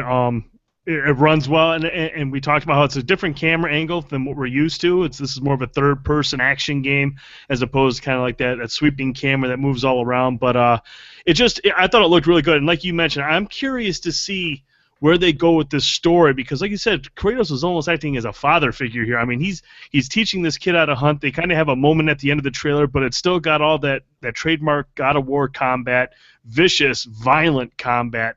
And I've always been a fan of God of War, and maybe this story with him having more of an emotional side, maybe he won't scream the whole time. Maybe, I mean, I don't think we heard any of that loud screaming that we're used to. I mean, there's a lot of conversation here, and it was like a much more mature Kratos, I guess you could say. There was a moment where he was gonna start yelling at his son, and you saw him tone himself back, like, yeah, just go get the deer, So this looks like maybe him kind of trying to leave behind his past and try to live a normal life and raise his son. He's obviously a very harsh father, but I mean the gameplay that we saw though, I'm actually kind of happy that we're going a more traditional third-person action game route. Not that the fixed camera angles are bad. The God of War games did that well, but I'm really excited that Kratos is going to be more kind of in your face now rather than at times from afar. So just watching him. Old Kratos, like old Marcus. Yeah, pretty much. Yeah. Did anybody else get a Rise of the Tomb Raider feel from this? Just that you're right, that behind the back, a little bit of not adventure. Well, yeah, a little bit of that running around the world a little bit, and then getting into some combat. Now, obviously, Kratos is much more hand-to-hand combat than Lara Croft, but I kind of got that vibe of, they're kind of taking that formula of Rise of the Tomb Raider and kind of going with it. I like that. That appeals to me. This is the exact kind of game that I love. That third-person, story-driven, a slightly open world. I have a feeling this is like one of those slightly open world type games. It just gives me that great feeling, and like this was probably next to, like somebody had asked what your top 3 games were. This was in that list. Mm-hmm. I kind of got more of a Last of Us vibe from him personally, but I do think you're right though, because I know the part you're on now is gonna be fighting this big troll, but when he moves on to the next area, you see on the top of the screen there's a certain area that you discovered. So I think this is gonna be a kind of like a semi-open world game, like Rise of the Tomb Raider was. But yeah, this game looks intense, man. I just got basically a third-person action game vibe. I mean, not one game or the other. This is just like a third-person action game, and the setting is beautiful. But I mean, Tomb Raider is Tomb Raider, and Tomb Raider is a third-person action game. So I mean, it's basically just like any other third-person action game, in my opinion. Anyways, it looks good, it runs good, and it's got the third-person type of combat. Anybody else on God of War? Down. I'm down for this. Oh yeah. Oh yeah. This is. I'd love to know when. There's the only thing that that I'd like to know when this game's coming out. Mm-hmm. I'm hoping 2017. Holiday 2017 is where you want to put this game. I'm just saying. And to give us this large of a slice of gameplay tells me that they've been in development for a while. So I have a feeling we're just looking at. My guess is going to be Holiday 2017. Yeah, this game has been in development for a while. They've been waiting for the right time to show it, and I actually think we might see this even sooner. This is definitely a 2017 title for sure. Maybe at the PlayStation Experience we'll get a release date for God of War 4.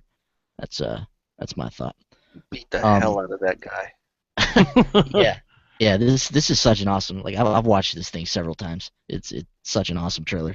Um, then from God of War 4, we got the first official reveal of Sony Ben's project, Days Gone. We got the trailer for it there. We're gonna come back to that though, because that's what they closed out the show with. After Days Gone, we saw The Last Guardian, a short trailer, and we got an official We release saw date. part of it. Yeah, Mm. we got a short trailer, and we got a release date of October 25th, which is exactly how they needed to play this. Give us a Mhm. short little snippet of The Last Guardian, give us the release date, and let's all get excited about it. Move on to the next game. Thoughts on The Last Guardian? 10 years in the making, having a release date. I was concerned though that they didn't show gameplay. I was actually happy they didn't because they did that last year. That's not a game you Mhm. want to watch on stage, and it was very obvious last year watching them play it. It's like this isn't a game I want to be watching people play. Well, but my issue with that was that they showed that exact same footage the previous year. I wanted to see something different. I wanted to see a little like again, this is what we were talking about with other games like Sea of Thieves and the other games at the Microsoft press conference. What is this game about? Mhm. You know, do you just what's Scalebound about? What's Last Guardian about? What is the game? What is my purpose in the game other than I mean, is it a puzzle game? Is it a action adventure? Is it? And that's I think why I needed to see some footage. Mhm. Yeah, and I mean, Well, I just feel like we've seen a lot of this, and like you said, we don't know what this is. We don't know a whole lot about the story. I mean, they've given us in tidbits here and there, but from my perspective, I saw this not as an opportunity to show the trailer. I think this was just an opportunity to give the damn release date. I mean, we've seen this game in development for a long time. We've seen trailers, and then we've seen it disappear, and then we saw some more trailers. It's just like, hey, just give us the date at this point. I can Yeah. agree. I can agree with that. And there were because Horizon got delayed. Everybody was sure that this was going to get delayed again and delayed again. So you're right. They had to come out. They've been adamant that this is a 2016 release, and this was a good way to hmm show it. Yeah. Yeah, and to answer your question, Mike, even though they haven't explicitly said it, just based on their last two games, this is going to be a action and adventure with puzzle solving type of game, because that's what their last two games are. That's what Eco and Shadow of the Colossus were both that type of game. There's some action, there's some combat, but there's a lot of puzzle solving involved with it as well. So, Okay. as far as the story, I'm not quite sure. I mean, there's little boy and a big bird dog thing, but whatever it is, I think it's going to be awesome. I've been looking forward to this game for a long time. The guys know Shadow of the Colossus is one of my favorite games of all time, so I'm looking forward to The Last Guardian, and I'm glad it's finally coming. Finally. And sorry if the stream blanked out for a second. For some reason, my video card driver, it's a NVIDIA, which they're for some reason notorious for it. My video driver just crapped out, so it took a second for it to come back. So I apologize. You're good. Gotcha. So I'm excited about Last Guardian too. Reserved it after we got the release date there, so that one will be coming home on the 25th. Then from there we moved into quite honestly what I thought might have been the best trailer that we saw the entire show here. But the Horizon Zero Dawn, and the thing about Horizon Zero Dawn is this is a game we've seen several times now. But every time we see this game, it just looks better and better and better. And I just thought this trailer was awesome. We got some more of the kind of prehistory meets technological world that our protagonist Aloy is going to inhabit. We saw some more hunting. We saw some resource management, crafting. We saw taking over mechanical bulls and combating machines on the backs of them. So I really liked what we saw from Horizon Zero Dawn. What do you guys have to say about it? Game looks sweet. Yeah, it looks awesome. It's in my top 5. Yeah, I need to schedule a vacation around this releases for next year. So And again, this appeals to me. This is that third person. This is definitely action adventure with some combat mixed in. It sounds like there's going to be some story element. You've got. It looked like from this gameplay that we actually have some branching dialogue. You can see how she traverses around. I mean, this is tailor made for me. This game. And I'm with you. I thought that was the most interesting thing when we saw this trailer was when we saw the dialogue choices. I was like, wow, how much are we going to have an effect here? I mean, immediately, obviously it's not the same game, and I mentioned this before, is this kind of has, this reminds me of how Skyrim is set up. You got this massive open world, you're traversing, you're running into all these different creatures, you got these storylines, you've got these branching branching conversations, how much they'll affect the story or your allegiances to certain, if there's groups that you can, ally with, but that's the kind of vibe I got from this game, and I'm really excited to jump into this one. This one's a time sink for sure. Matt, you seem like you're excited about Horizon. Yeah, it looked pretty cool. Definitely. It kind of reminded me a lot of kind of like The Witcher, I guess, a little bit. Mm-hmm. And That's an interesting vibe. Yeah, it's got a big, huge open world for sure. Yeah. I could kind of see that a little bit. it's funny you mentioned that because when we were talking about this before, I was saying I hope this game just doesn't end up being huge like The Witcher 3. Yeah. I'll start hitting you with memes, Frankie. Yeah, so Horizon shaping up nicely. This continues to look great. I'm glad we got the release date on that February 20th. That one's a definitely day one for a lot of us here. And then the hits just keep on coming after this. We got into Detroit after that, which is a game from mine and Brent's hometown. So we're excited about that aspect of it. But this is the new one from Quantic Dream. We see the branching story paths. We saw this new character introduced here, this kind of android hostage negotiator. So there's a very cool sci-fi setting that's going on with this game here. We see this scenario that's played out in the trailer and how it can work out in 6 or 7 different ways. So the branching paths that Quantic is known for definitely on display here. What do you guys think about Detroit? I was really excited about this one. Thought it looked great. Yeah, I love games that you can determine whether like you want to take a risk or not, and see what transpires in like games and stuff, because that's what really makes games fun. Like when you have a choice of, do you want to do this or you want to do this, and if you do this, what happens, and if you do that, what happens. Yeah, definitely. I mean, if that's Quantic in a nutshell. You've got tons of different opportunities. I mean, in this trailer, we saw the character die. We saw the person he was trying to protect die. We saw, if this person gets shot, like all these different permutations, and how this can change the story, and that's pretty exciting. Yeah, not my type of game, but I can see the appeal for it. This will be one on that I skip. I will say this though, and on our Twitter feed I made a joke that actually I had to explain to somebody. I joked that this was a CGI trailer. It just goes to show you how far we've come, where this is an in-game, in-engine gameplay segment, and it looks like a CGI trailer. And I mean, that's insane. Mm-hmm. Yeah, I've always had Quantic Dreams games. I still have to play Beyond and Heavy Rain. I have Indigo Prophecy sitting here too, so one of these days I'll get around to these games. But Detroit looks to continue their pedigree of just making not only great-looking games, but they have these branching story paths where you have all these different decisions that you can make to influence what's going to happen. And I think that was one of the things that Beyond was, heavily. What's the word I'm looking for? Praised for. Sorry, it's getting late, so my brain's not working anymore.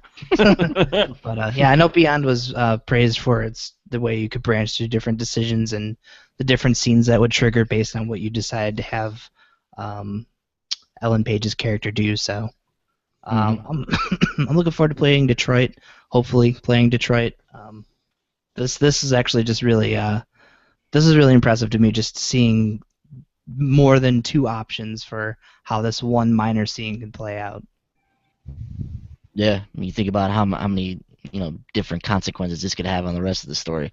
Mhm. There's several characters that are in play here that could either live or die based on what you decide. So you can expect tons of different endings and lots of cool stuff with that game for sure. And then the Sony train kept rolling here. I mean, like Mike, like you alluded to, these games are just coming one after another during this conference here. Nobody's on stage presenting these games. These are just coming out. We're seeing them, then we're moving on to the next one. So it's pretty sweet. Then we got into one of the surprise reveals of the night here. We see something about the kitchen demo, which is the infamous VR demo that Capcom put together, the infamous horror demo. And once again, I apologize for the moving around on the YouTube. I'm basically just pulling this right from the conference, so I apologize. Nice. No problem. Yeah, so we see that video there that you're playing right now, Mike. And then I certainly didn't put two and two together. Maybe I'm just numb, but as this trailer was going along, we eventually come to the end of it, and we realized that we just watched the first footage of Resident Evil 7, which has a release date of January 27th, which is pretty soon here. And boy, when they said that they were returning to their horror roots, my gosh, they were returning to their horror roots with this game. I mean, we are going like full on first person PT style horror in I this thought it game. was Outlast too, man. I was like, dude, this has to be Outlast 2. And then, like, I'm waiting for a title to come up, and it says Resident Evil 7. I'm like, wasn't expecting that. Yeah, Outlast, that's another pants changer right there. Yeah, Bender, this looks like your kind of game. Live stream it, Bender. Live stream the demo. Come on. Yeah. Bender sent me right. his Amazon receipt where he pre-ordered Resident Evil 7 last night. So good for you, Bender. Free No demo for way. PS Plus owners. Nope. Brent, jump in here. I know you're excited about Resident Evil 7, man. Dude, I've got the demo downloaded. I am planning on. See, man. When it comes to games like those, I can't just jump down here during the day and fire it up. I thought about it all day today. I was like, man, maybe I should jump in there and try because I've seen so many people talking about it on Twitter and saying it's just terrifying. But no, I'm going to wait until later this week, probably after I get out of work one night. I hate playing games at night because it's so hard for me to just stop playing them. But probably Thursday or Friday, I'm going to try to jump on, stream this in the dark, get the headphones on. That's the only way to play these games. Put the headphones on, turn the lights off, and just get immersed and scare the living hell out of yourself. So I'm pumped to try out the demo. I'm glad to hear it's coming out in January, and I'm really just happy to hear they're returning to the roots, man. This is going right back to what made Resident Evil great from a first-person perspective. I'm sold, dude. Yeah. The only are we shooting things though in this game? Because I mean, Resident Evil was guns. Mm-hmm. Now it was limited ammo. It wasn't like I'm not talking. This is not zombie Call of Duty, but there was some strategic gunplay in this game and strategic combat that. I'm hoping that because this really honestly at first looked like Silent Hill to me. And so I'm hoping that they're not taking Resident Evil and moving it to Silent Hill because there was an allure to, only having, 8 bullets and you better hope that you didn't miss. Right. Other than that, the other thing too, congratulations to all the insiders who thought that this was an exclusive. It is not. It is coming out for PS4, Xbox One, and PC. Mm-hmm. I think GameStop was like the quick one to jump on that last night. They're like, oh, it's a PlayStation 4 exclusive. And I was like, I think just the VR portion was, I don't know what GameStop was, or GameSpot. And then, like, everyone just jumped on the guy, like, no, it's coming out for all the systems. I mean, that guy got hounded quick. I was like, why would you put that up there without confirming anything? I don't get it. Dude, I don't know if I'd want to play through this in VR. I'll Oh, I'm probably all die. over it, dude. I'm all over it. That's the main reason I'm picking up. I'm jumping into VR is horror games. I'm a huge horror game fan, a horror movie fan. I just love the horror genre. And when they started talking about VR coming to these consoles and the PC, that's all I could think about were horror games. I mean, some of these other games look great. There's some cool stuff on the horizon, but this one, horror, is the reason I'm ready to back VR. Some cool stuff That's all on you, the brother. horizon. That's all you. Yeah, this one's got ICU written all over it in VR, and I mean you can play this from beginning to end in VR. That's frightening. Seriously frightening. But yeah, Resident Evil 7 looks great. From there we moved into PlayStation VR. I love how they did this too. They came out like, look, here's the release date, October 13th. Once again, price $3.99, 50 games available at the end of the year. Let's get into some demos here. Yep, and let me walk back off stage. Yep. And the cool thing about these demos, like these VR demos were actually effective, I thought. This in getting people excited about the prospects of VR. There weren't people on stage trying to demonstrate this in weird ways. Like they conveyed the message of what these games were looking to do through trailers, and I thought that was effective. So during the VR section, we saw Farpoint, which is this really cool like AAA first-person shooter sci-fi looking game. We saw Criterion's Battlefront X-Wing experience in VR. Yes, please. We saw Batman Arkham VR narrated by the Joker himself, Mark Hamill. I nearly shat myself when that happened. Because like I was talking about on when we did the reaction video, like the prospects of me coming down here, putting on a headset, and being Batman. Like I seriously, I might never go back upstairs again, and it's really scary. And then we also saw Final Fantasy 15 as well in a VR experience. You can actually jump into one of these characters, fight these beasts, wield a sword, guns, maybe some magic in here as well. Who knows? But once again, I thought this was a cool showcase for VR. Anything from this portion stand out to you guys? Like you, the Battlefront thing. If there's two things I'm interested in VR, obviously with Brent with horror games, as terrifying as that sounds, but this is where I really want to get into like one of these space battle games. Eve Valkyrie, Call of Duty, which we'll talk about in a minute here, but dude, just hearing the Star Wars sounds, and hearing, okay, well, you're going to be doing this X-Wing, space battles game. Yes, this is what I would want to play in Battlefront. Apparently, it'll be free, so that's awesome. Yep. But yeah, the second I saw that, I was like, oh, and it's Criterion. That's incredible. Makes so much sense now, right? The Criterion would be developing a vehicle-based Star Wars experience. Yeah, I'm sold. I still have zero interest in VR right now. Zero? Zero. Maybe because I still have my 3D glasses for my TV in the drawer there, and that kind of thing. I mean, these are also experiences.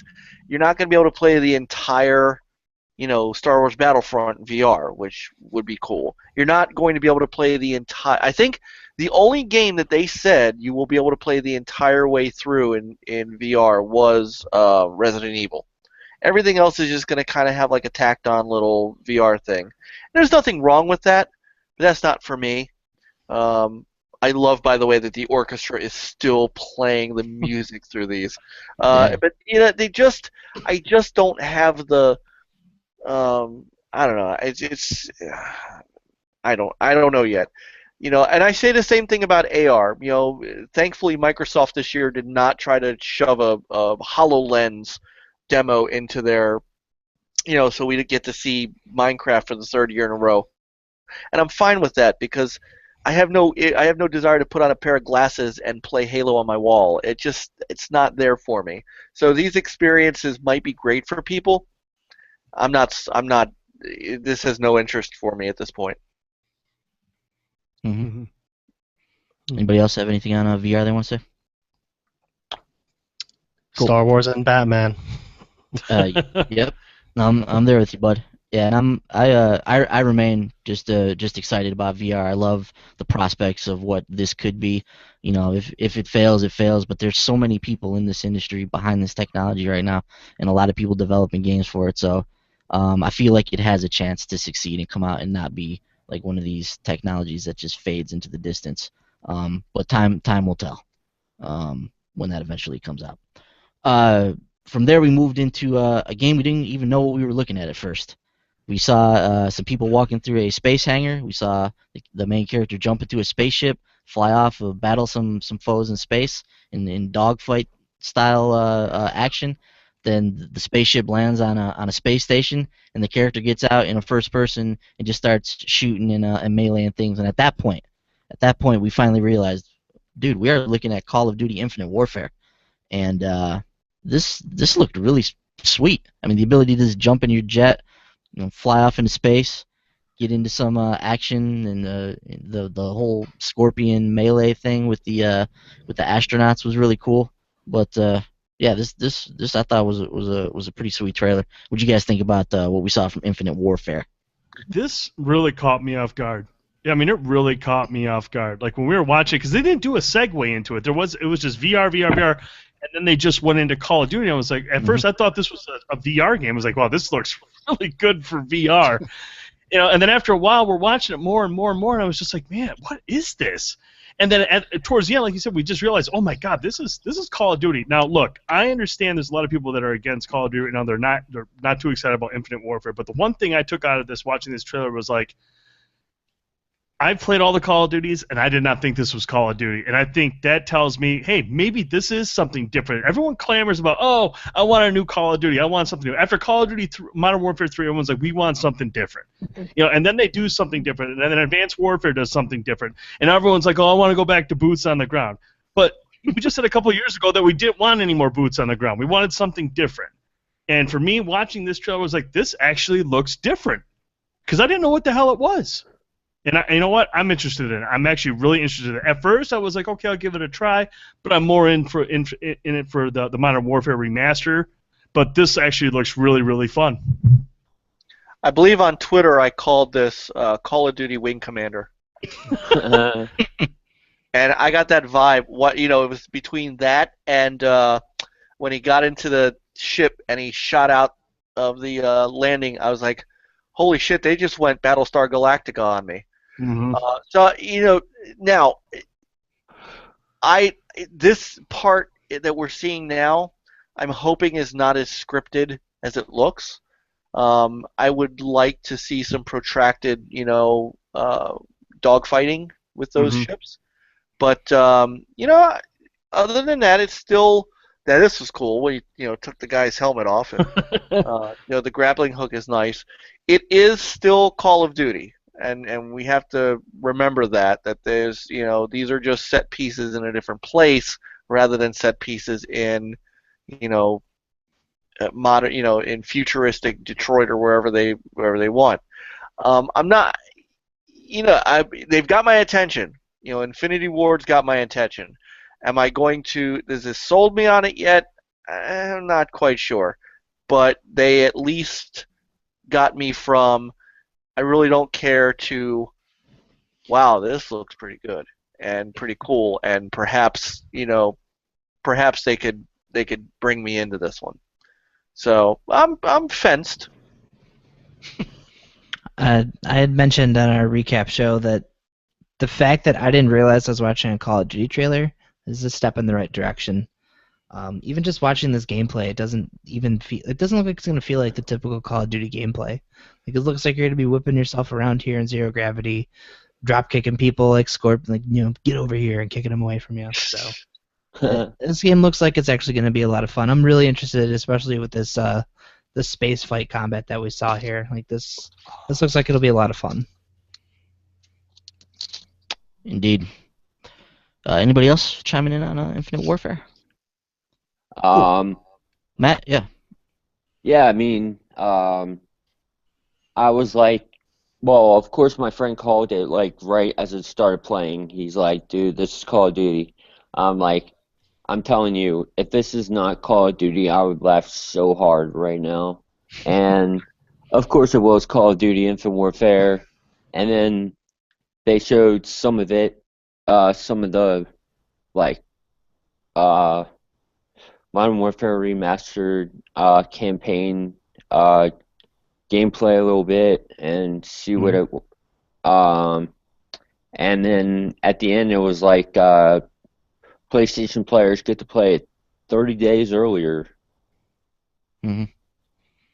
Yeah, we were a little bit confused by exactly what that meant. It said something about the campaign. Not sure if we've had that cleared up yet or not, but Yeah. So the remaster, and this actually bothers me. So the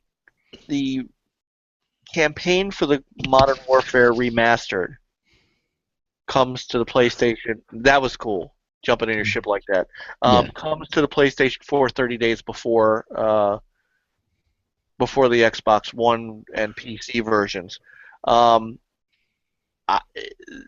I've got a problem with. No. DLC is DLC. You want to map packs and all that stuff. I can understand that. People that buy the game should not be forced to wait to get a big portion of why they're buying the game.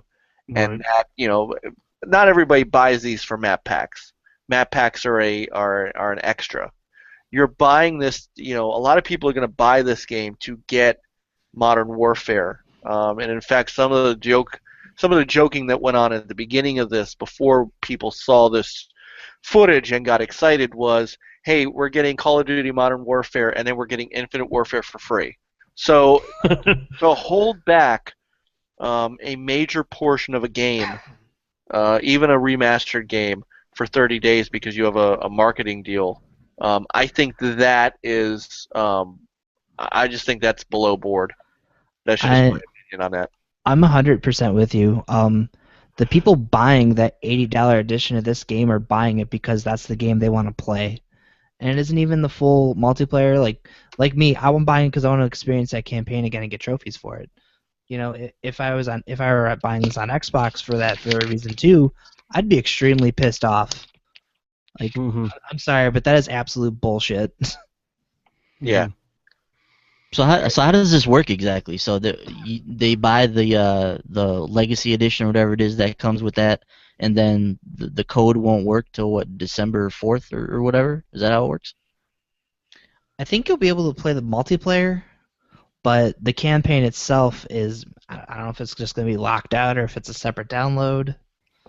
Because from what someone was telling me, it sounded like the Modern Warfare Remastered was going to be a playlist within Infinite Warfare.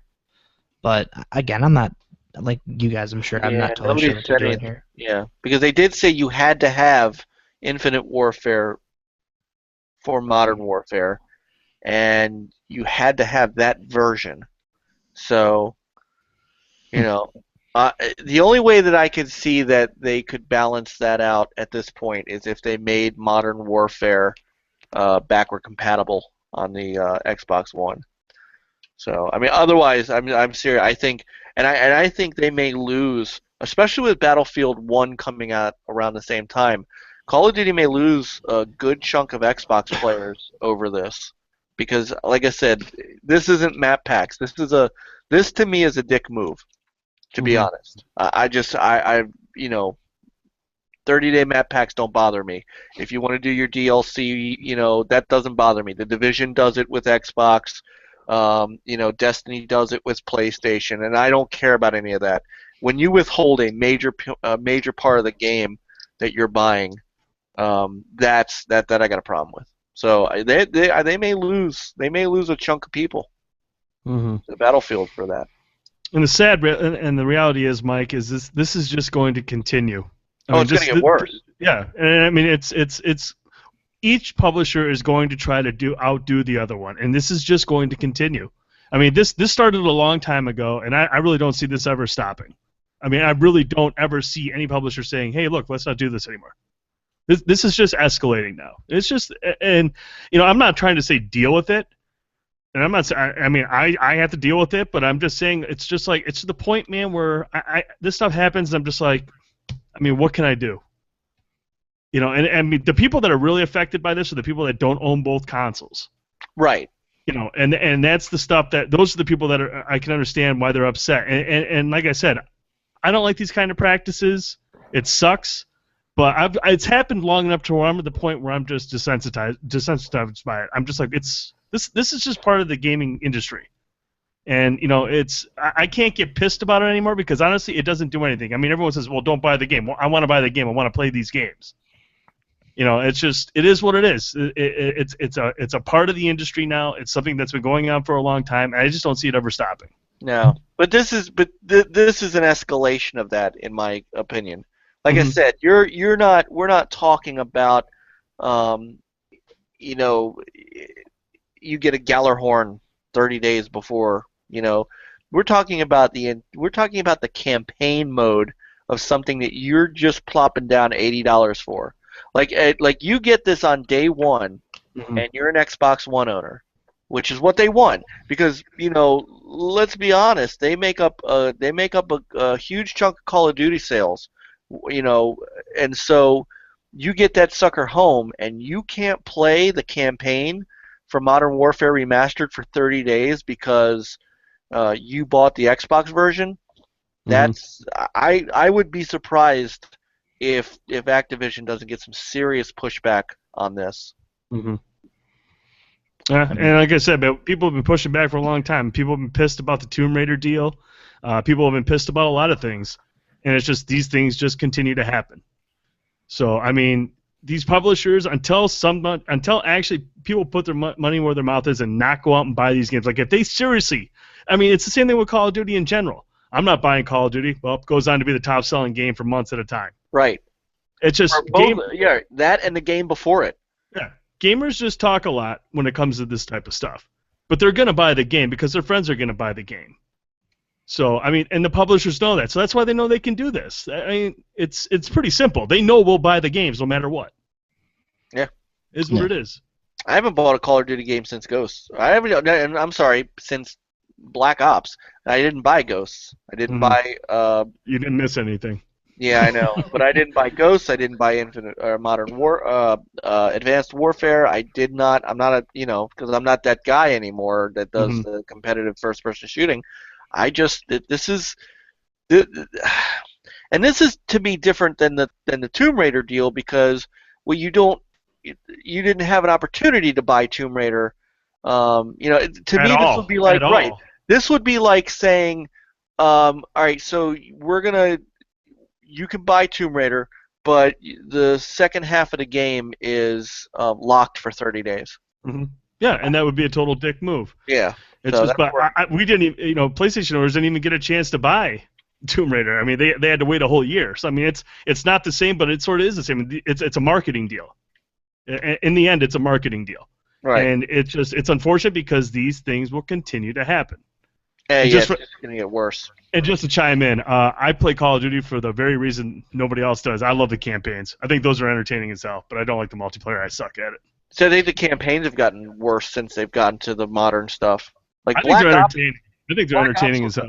Black Ops was an awesome campaign, but that's the last campaign I really enjoyed. So All right, well, this is something we can come back and discuss another day because this in and of itself is something that is it's going to become, as you say, Brent, a continuing thing. So.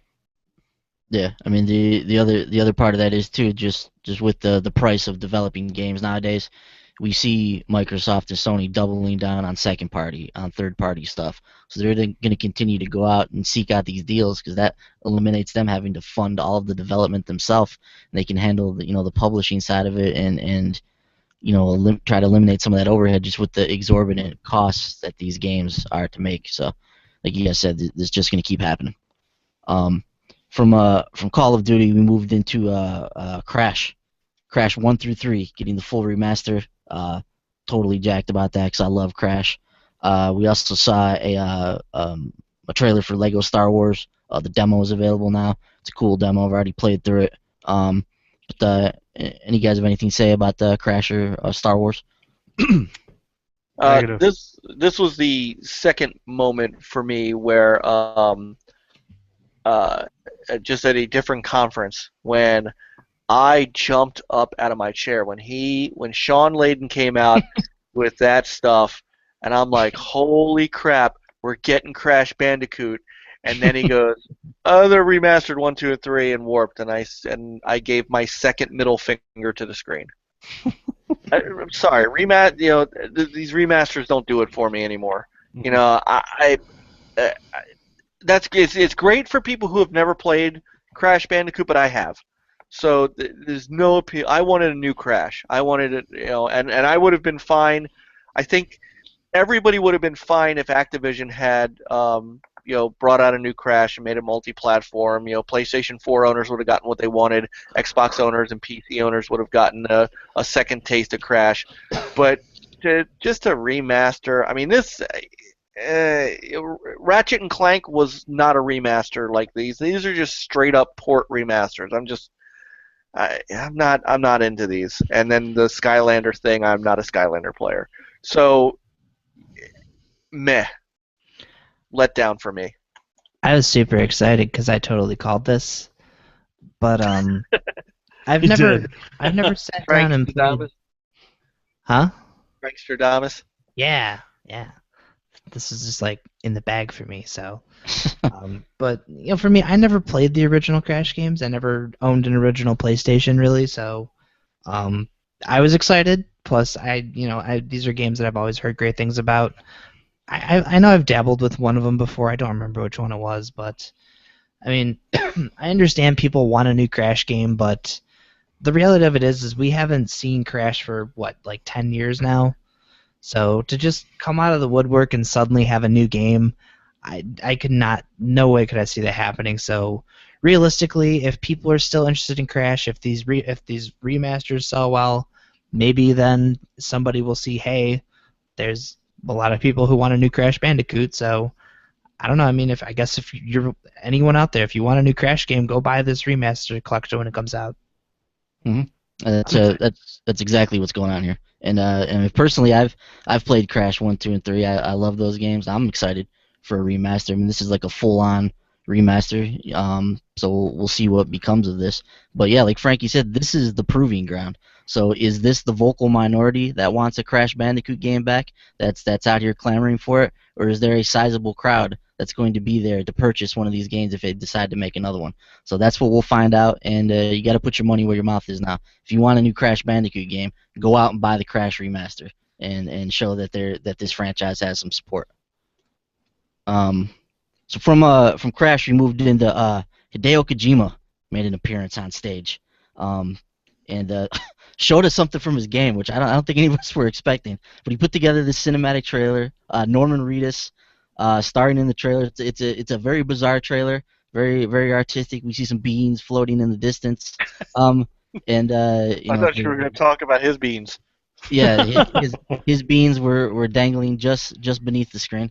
So we got butt naked Norman on the screen attached to some strange baby via an umbilical cord. We got some godlike creatures floating in the distance. But I think this was just one of those things. This was kind of just a cool fan moment. Like, hey, Hideo come out on stage. He's like, I'm free.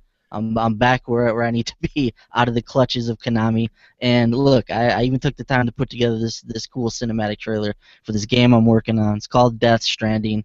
I have no doubt it's going to be incredibly interesting, like everything that Hideo does. What do you guys think about Death Stranding and this Hideo moment?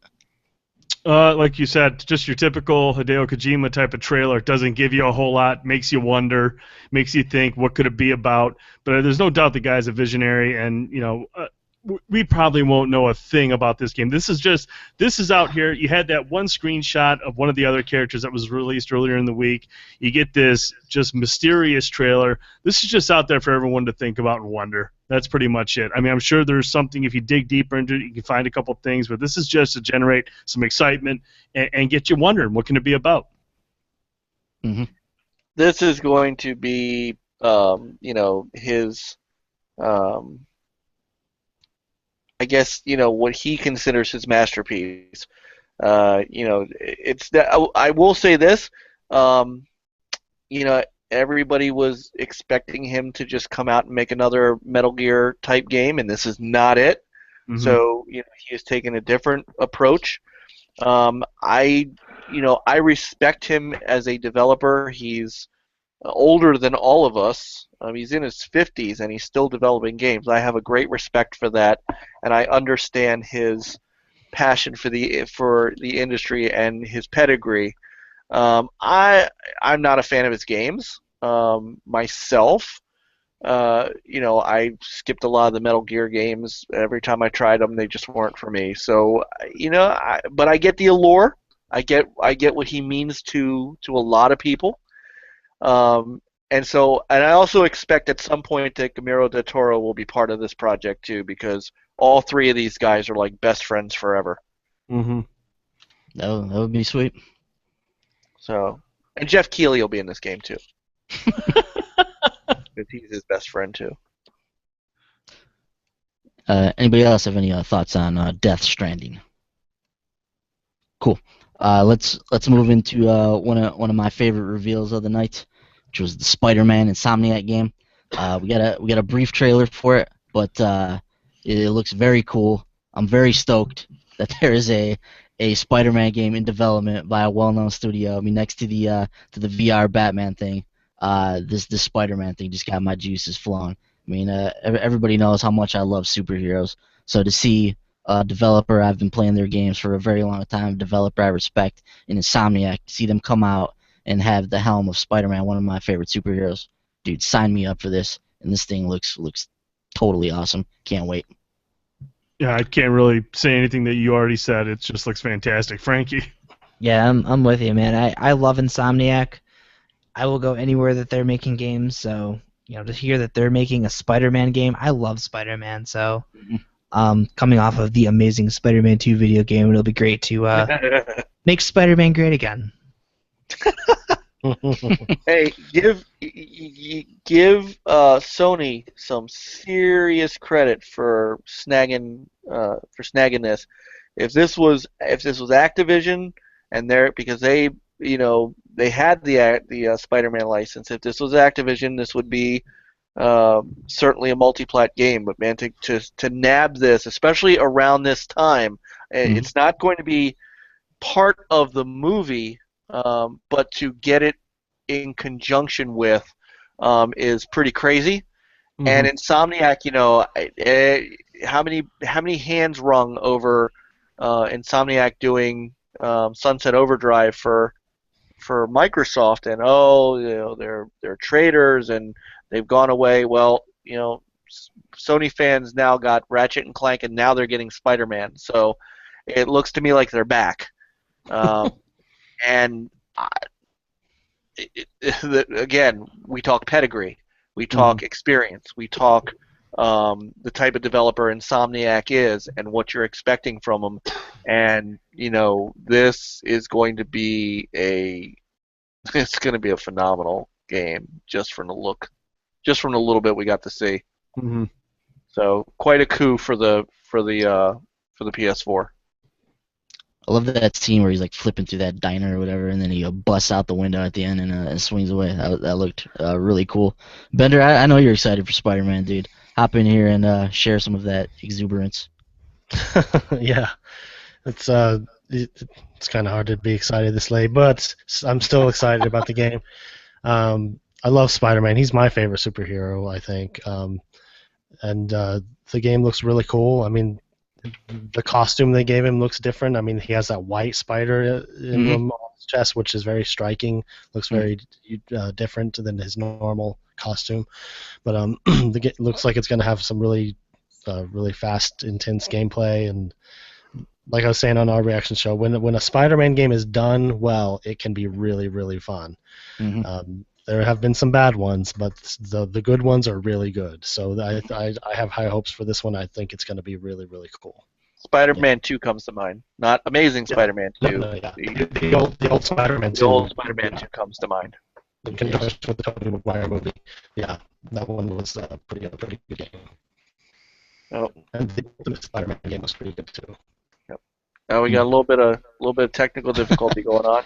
A little bit of feedback there. A little bit. Yeah. So something happened to Brent. Brent is he's coming back in. He just had a No, I little saw it, but hiccup there. okay, there he is. Yeah. Sorry about that, guys. I'm really That's all sorry. right. My Marauder reset. I guess we're pulling too much juice here. Yeah. So, And all right. yeah, so we'll hop into the last reveal now, which was Days Gone. This is Sony Ben's game. Sony Ben has been dormant for a very long time, so What was nice the to last finally game see they them. did? Siphon Filter on the PSP. Good lord. Uncharted Golden Abyss on the Oh Vita. yeah, Uncharted Golden Abyss. That's right. Okay. Yeah, Uncharted Golden Abyss on the Vita. Yeah, but they've long been making handheld games, so they back to a console for the first time in a long time, and we've heard a little bit about this game through some murmurings. We get the biker angle here, and then we get this like post-apocalyptic setting. The thing I liked about this though was like the World War Z zombie part of this. Yeah, that's what. Yeah, it's like it's one thing to have a zombie game, but I can't remember playing a zombie game where they're just flooding you like this, like we saw in that movie, like World War Z. I mean, literally, we'll see as the trailer's playing here, but there's just hordes of the undead are just gonna start swarming on this character. Looks extremely intense, and I think this could end up being a really cool experience. A very very heavy Last of Us vibe in this game, just with a different type of enemy, different type of main character, but the vibe of The Last of Us is strong with this one. What were your guys' thoughts on Days Gone? This one looks intense, man. Like you mentioned, you get these World War Z type zombies. That these aren't your typical slow moving, sombering zombies. They're coming in tidal waves at you, Yeah. running, leaping. Like these guys are hunting you down.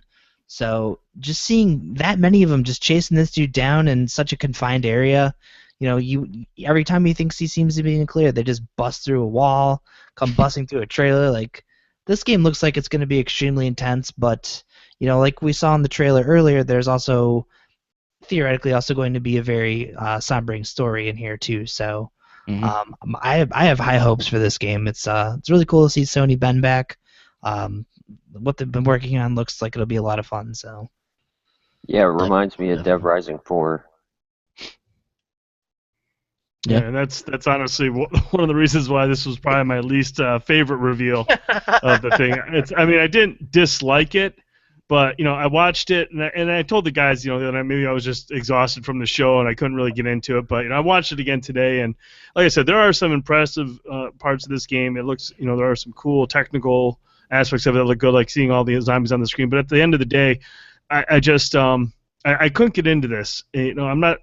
Like Dead Rising 3 and 4, maybe I should jump into it and play it to really find out what it's like. But again, this didn't blow me away like I thought it would. But interesting nonetheless. And it's just something I should probably jump into and play. Like I said, there are some strong elements here. The narrative has a lot of potential, and that could carry me through a game where I'm killing off a ton of zombies, much like Dead Rising 3. If there's a strong narrative somewhere later on, maybe I'll get into it. But this was not the mind blower I was hoping it would be.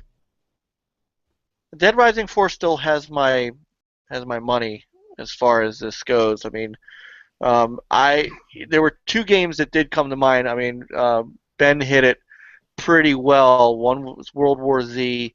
The other one was like the end part of I Am Legend, the Will Smith I Am Legend, where they just came at him and just kept coming at him. This right here where they're just pouring out of that things. Yeah. That is wild. But at Yeah. the same time, I want to jump into a vehicle and mow them down. I mean, I don't dislike it, but we have 3 zombie games, and right now the one, even over State of Decay, for me, for my money, it's still going to be Dead Rising. Cool. Yeah, I'm excited for Days Gone. Like I said, I just think this looks really intense, and it just looks like it's gonna be just a hell of an experience. So, be curious to see. I have a lot of respect for Bend and what they do. So, I'm really excited to see what the final product of this one ends up being. Anybody else thoughts on Days Gone?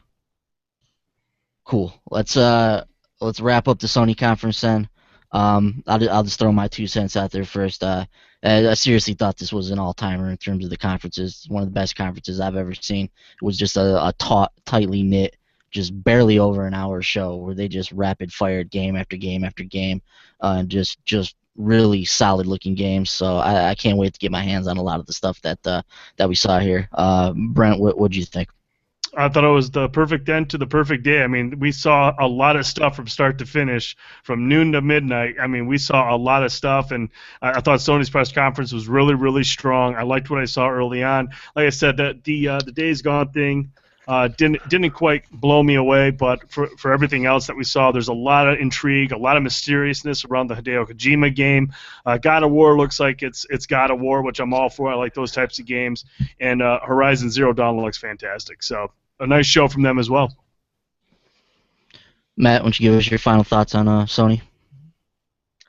I thought it was pretty cool. I thought God of War, of course, was pretty amazing. Horizon was pretty cool. That Detroit game was pretty cool. And Spider-Man. I mean, Yeah. that was like out of left field, but I mean, I loved Spider-Man. I was a big fan of Maximum Carnage. Mm-hmm. I remember Maximum Carnage. Big fan of Maximum Carnage. Oh my gosh, I used to play the heck Going out way of that back. game. Way back to the Super Nintendo days. I like it. Yeah, and yeah, that would definitely be a get for me. And Crash Bandicoot. I mean, I was expecting the new IP from them, but they just decided to remaster 1, 2, and 3. But eventually, go up pretty high, which I know they will. They will definitely make a new Crash Bandicoot eventually. I'm hoping. Yeah, I think that's definitely the idea. Mike, what are your final thoughts on the conference? That was a hot conference, and it was bing bang boom, get them in, get them out. Very impressive. They came out, they did what they needed to do. There were some omissions. I thought what was interesting was there were games on both sides of the Microsoft and Sony aisle that you didn't see. For Microsoft, I didn't bring this up before, but we didn't see Crackdown 3, which by the way got delayed till 2017. Mm-hmm. On the Sony side, we didn't see anything more about Dreams. We didn't see anything, from Sucker Punch. So there's still some stuff left for them to talk about, which is amazing that, for everything they packed into that hour, there's still stuff out there they can demo. So really good showing. This was about making sure everybody understood that they've got some great games coming. Yeah, definitely. Bender, final thoughts? It was a great conference. Just like you guys were saying, it's probably one of their best. They came out swinging, bringing one thing after another. Not a lot of downtime in between announcements. Lots of things to get excited for, especially Horizon. I mean, Horizon was the extended gameplay trailer was really cool, very impressive. Spider-Man looked amazing, no pun intended. And I'm still excited about The Last Guardian and everything else I saw. There's a lot of cool stuff at the Sony conference this year. That was the Atari 2600 version of Bender Guitar, everyone. Bender, you sound like you're battling a Titanfall mech underwater right now. But it's okay, man. We get the gist of what you were saying. Frankie, wrap us up with your final thoughts here. This is, like you said, this is a great conference. Just the lack of having people on stage telling us stuff that we already know about games. Just boom, boom, boom, boom, boom. Just trailer after trailer after trailer. They came, they hit hard, and they left. It was great. So pretty much everything that we saw, I'm really excited about. Spider-Man was a steal of the show for me, just because anytime a new Insomniac game is announced, I'm excited. So really excited about that. Really can't wait to play Horizon. God of War looks like it'll be a lot of fun, and I'm starting to be a little more interested in PlayStation VR and VR in general.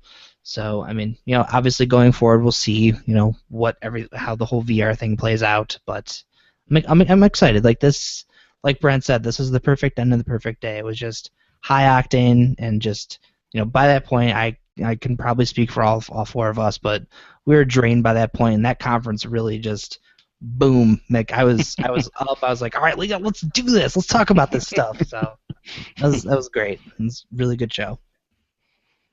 That's it, Mike. We wrapped up fantastic. E3, man. Yeah, we did it. I can't believe we did 4 hours of show here. This was That's amazing. wild. That's wild. So Wow. yeah. And guys, this was great. We covered everything. I mean, we covered everything except for Nintendo. But look, they showed Zelda. Yeah, And there I you know, go. right? So It looks cool. We don't have to talk about it too late. yeah, and we could talk about that at another time. So I want to thank you guys all for coming together and doing this. This was definitely something new, something different, and I hope that those who have stuck around for the whole 4 hours, and there are people in the chat room who were, hopefully they. I'm surprised we hung on to as many viewers as we did too for a Tuesday night. I hope everybody got their money's worth for this, and definitely something we got to try again, maybe on a weekend. Yes, I think a weekend would be ideal. A weekend night. But Bender, Ben, Brent, Frankie, thank you so much for coming and doing this with me, and spending an evening just talking about the greatness that's E3. I think everybody wants to ask who won E3, who won. We all did. I can tell you who Gamers. lost. My bank Gamers. account. Yep, my wallet lost. Yeah. I gave away. I'll tell you who isn't in a great position right now, and that is third parties. There are I can name 10 games now that I need to have, and they're all first-party games from Sony and Microsoft. Unfortunately, third parties are going to suffer for me. Mm-hmm. Too many exclusives that I want. I mean, geez. I mean, you look at February and March alone, Mike. I mean, there's what? I mean, that's absurd. Like, I'm terrified. I mean, obviously October, November are busy, but February and March, as of right now, I just don't think there's any way a lot of those titles are staying in there. I know they all want to get it out in the fiscal year, but dude, if you look at February and March, it is absurd. It's flat out absurd.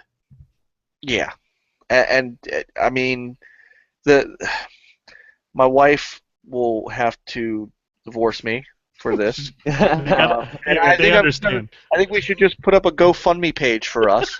Get these games. So, yeah. So, just a very, very quick couple small programming notes. Once again, it was unbelievable to have the entire Short Pause Gaming crew over here to do this joint podcast with me. You guys are I love listening to you guys as well. I know you guys saw me popping in and out of your reaction videos too. I just do a lousy job working the chat, Mike. I apologize. I would have responded. Uh-oh. I think he lagged out. We lost Mike. I'm telling you, there's a rolling blackout with the internet right now. Yeah, it's not just one person. It's like all of us. It hit me, and I know he's in Maryland, so it just went from, like, where are you at, Matt? I'm in Pennsylvania. Okay, that's kind of close, but Bender, you went out earlier, so I mean, it's just like a rolling blackout.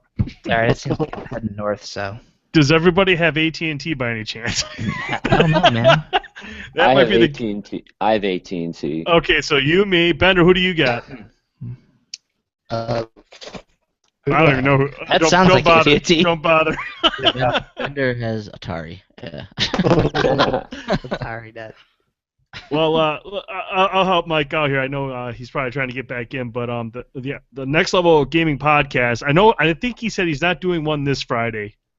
I think I remember him mentioning it, but he'll be back on next week, 10 p.m. Make sure you come to this channel. This is where you can find his podcast every Friday night, 10 p.m. He always has a host, a panel of great hosts, so it should be good stuff. But Yeah, Mike, thanks again for having us on. It's been a blast. This was a lot of fun. Much longer than I thought we would go, but at least it was good conversation. So thank you again for having us on. Matt, it's been a pleasure. Had a great time with you as well. And, Yeah, definitely. I appreciate you guys welcoming me with open arms, letting me chat with you guys, and just to have this opportunity, like I said before, it's just an honor. I'm so blessed right now. well, hey, man, it was a good time. We had a blast with you. Can't wait And to again, do it again. Oh, absolutely. Sometime we will. And we're, like I said, Mike mentioned, we're from ShortPause.com. We have a ShortPause gaming podcast that goes up every Monday. We record on Saturday nights. Make sure you subscribe. It's on iTunes, TuneIn Radio, and SoundCloud. For Mike Mullis, I'm Brent Felsing. This is ShortPause, and Matt, it's been a pleasure. We'll talk to you guys later. Good night. Good Thank night. you. Thanks, everyone. Oh, and by the way, real quick, if you guys want to catch me on Twitter, my He's back. hashtag is @MattJ_NLG. Gotcha. @MattJ_NLG. Mike, you back? Nope, He's, maybe not. He's working his way into here. I think that's what mine did. It takes a second. Like mine showed up, and I could see you guys, and you guys were like, "Oh, he's not here yet." So I think it takes a second for it to load in. Yeah, it'll kick in here in a second probably. Dude, is it seriously 2:00 in the morning? Holy smokes! Yeah, it is. I can't Oh wait my to go back gosh. to work tomorrow. That's sarcasm. I don't want to go back to work tomorrow. I don't want to go back to work ever. Yeah. Yay. yeah, exactly. That's how I feel. There he 2 is. days off to play all the games I want. Wow, there's 2 of them. There he is. 2 mics. We got 2 mics in here. There's 2 NLGs. Well, that was fun. Mike, I think I went from the West Coast to the East Coast. Can you I know guys you're hear in. me? Yeah, Yeah. we got you. No? Where'd Hang other on, mic go? guys. Oh, Oh. and now it's going back from the East Coast back to the West Coast. So I can expect mine to go out in about 10 Found your minutes. duck. I think I feel a sense of high altitude. Yeah, I think so. Oop. I heard a sigh.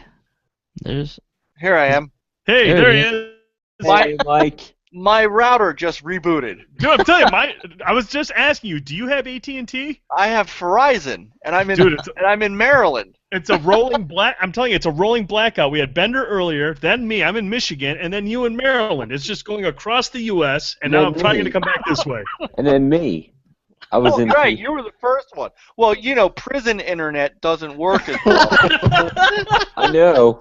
Oh my God! I thought it broke the whole hangout because it said the call ended. So I'm like, oh great. No, man, I threw your closing out. I closed you out for you. Fantastic. Now, I'm not sure. I remember you saying you weren't doing a podcast this Friday, so I told everyone next Friday you'll be doing a podcast. That is again. correct. There you go. Yeah, no see? podcast this Friday. You're the man. I got it. So So anyway, thank you guys for coming on, and Brent, thank you for making it through the whole thing. Not a problem. Dude. It was worth it. It's been a blast. I had It a hell really of a time. has. And Ben, you now have the open invitation. I think that's where I started to freeze out. So yeah, Thank you. you Thanks guys for are at a point when all you have to do is say, "Hey, Mike, you doing a podcast tonight? Can I come on?" You don't even have to say, "Can I come on?" Say, "Hey, shoot me the link," and you guys will come on. That's how Frankie knows. That's how it is. Yeah. Matt will continue to get you in here to get you a little more acclimated to the co-hosting duties. We'll get you a set of drapes for your wall, make it a little more cozy.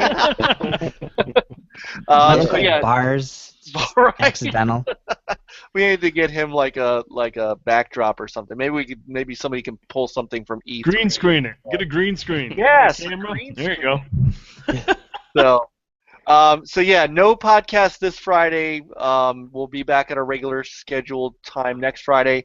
Please don't forget. I'm sure you've already talked about ShortPause, right? Got it covered, buddy. Beautiful. So like and subscribe to them. Of course, subscribe here if you are already subscribed. Tell a friend. Send us money. We need games. Yes. So, I also wanted, Brent, thank you so much for some of the tips on showing some of the video today. I appreciated that. Oh, no problem, man. Anytime you need help with any of that stuff, let me know. Yeah, we're probably going to make the move away from Google Hangouts as soon as I have the time to really work it through. I think you'll like it. Yeah, I'm starting to realize the challenges and the some of the stuff that Google Hangouts can't do. So we'll be working on that. All right, I'm gonna wrap this up, and it is 2:08 in the morning for me. Thank you guys again, and everybody have a great week. Have a great weekend. Enjoy the rest of E3. We will see you a week from Friday. Please make sure you're checking out ShortPause and their stuff. And good night, all. Good night, Mike. Thanks, everybody. Good night, Mike. Thank you. Steve, Good night, guys. Bye, Robobender. And play on, gamers.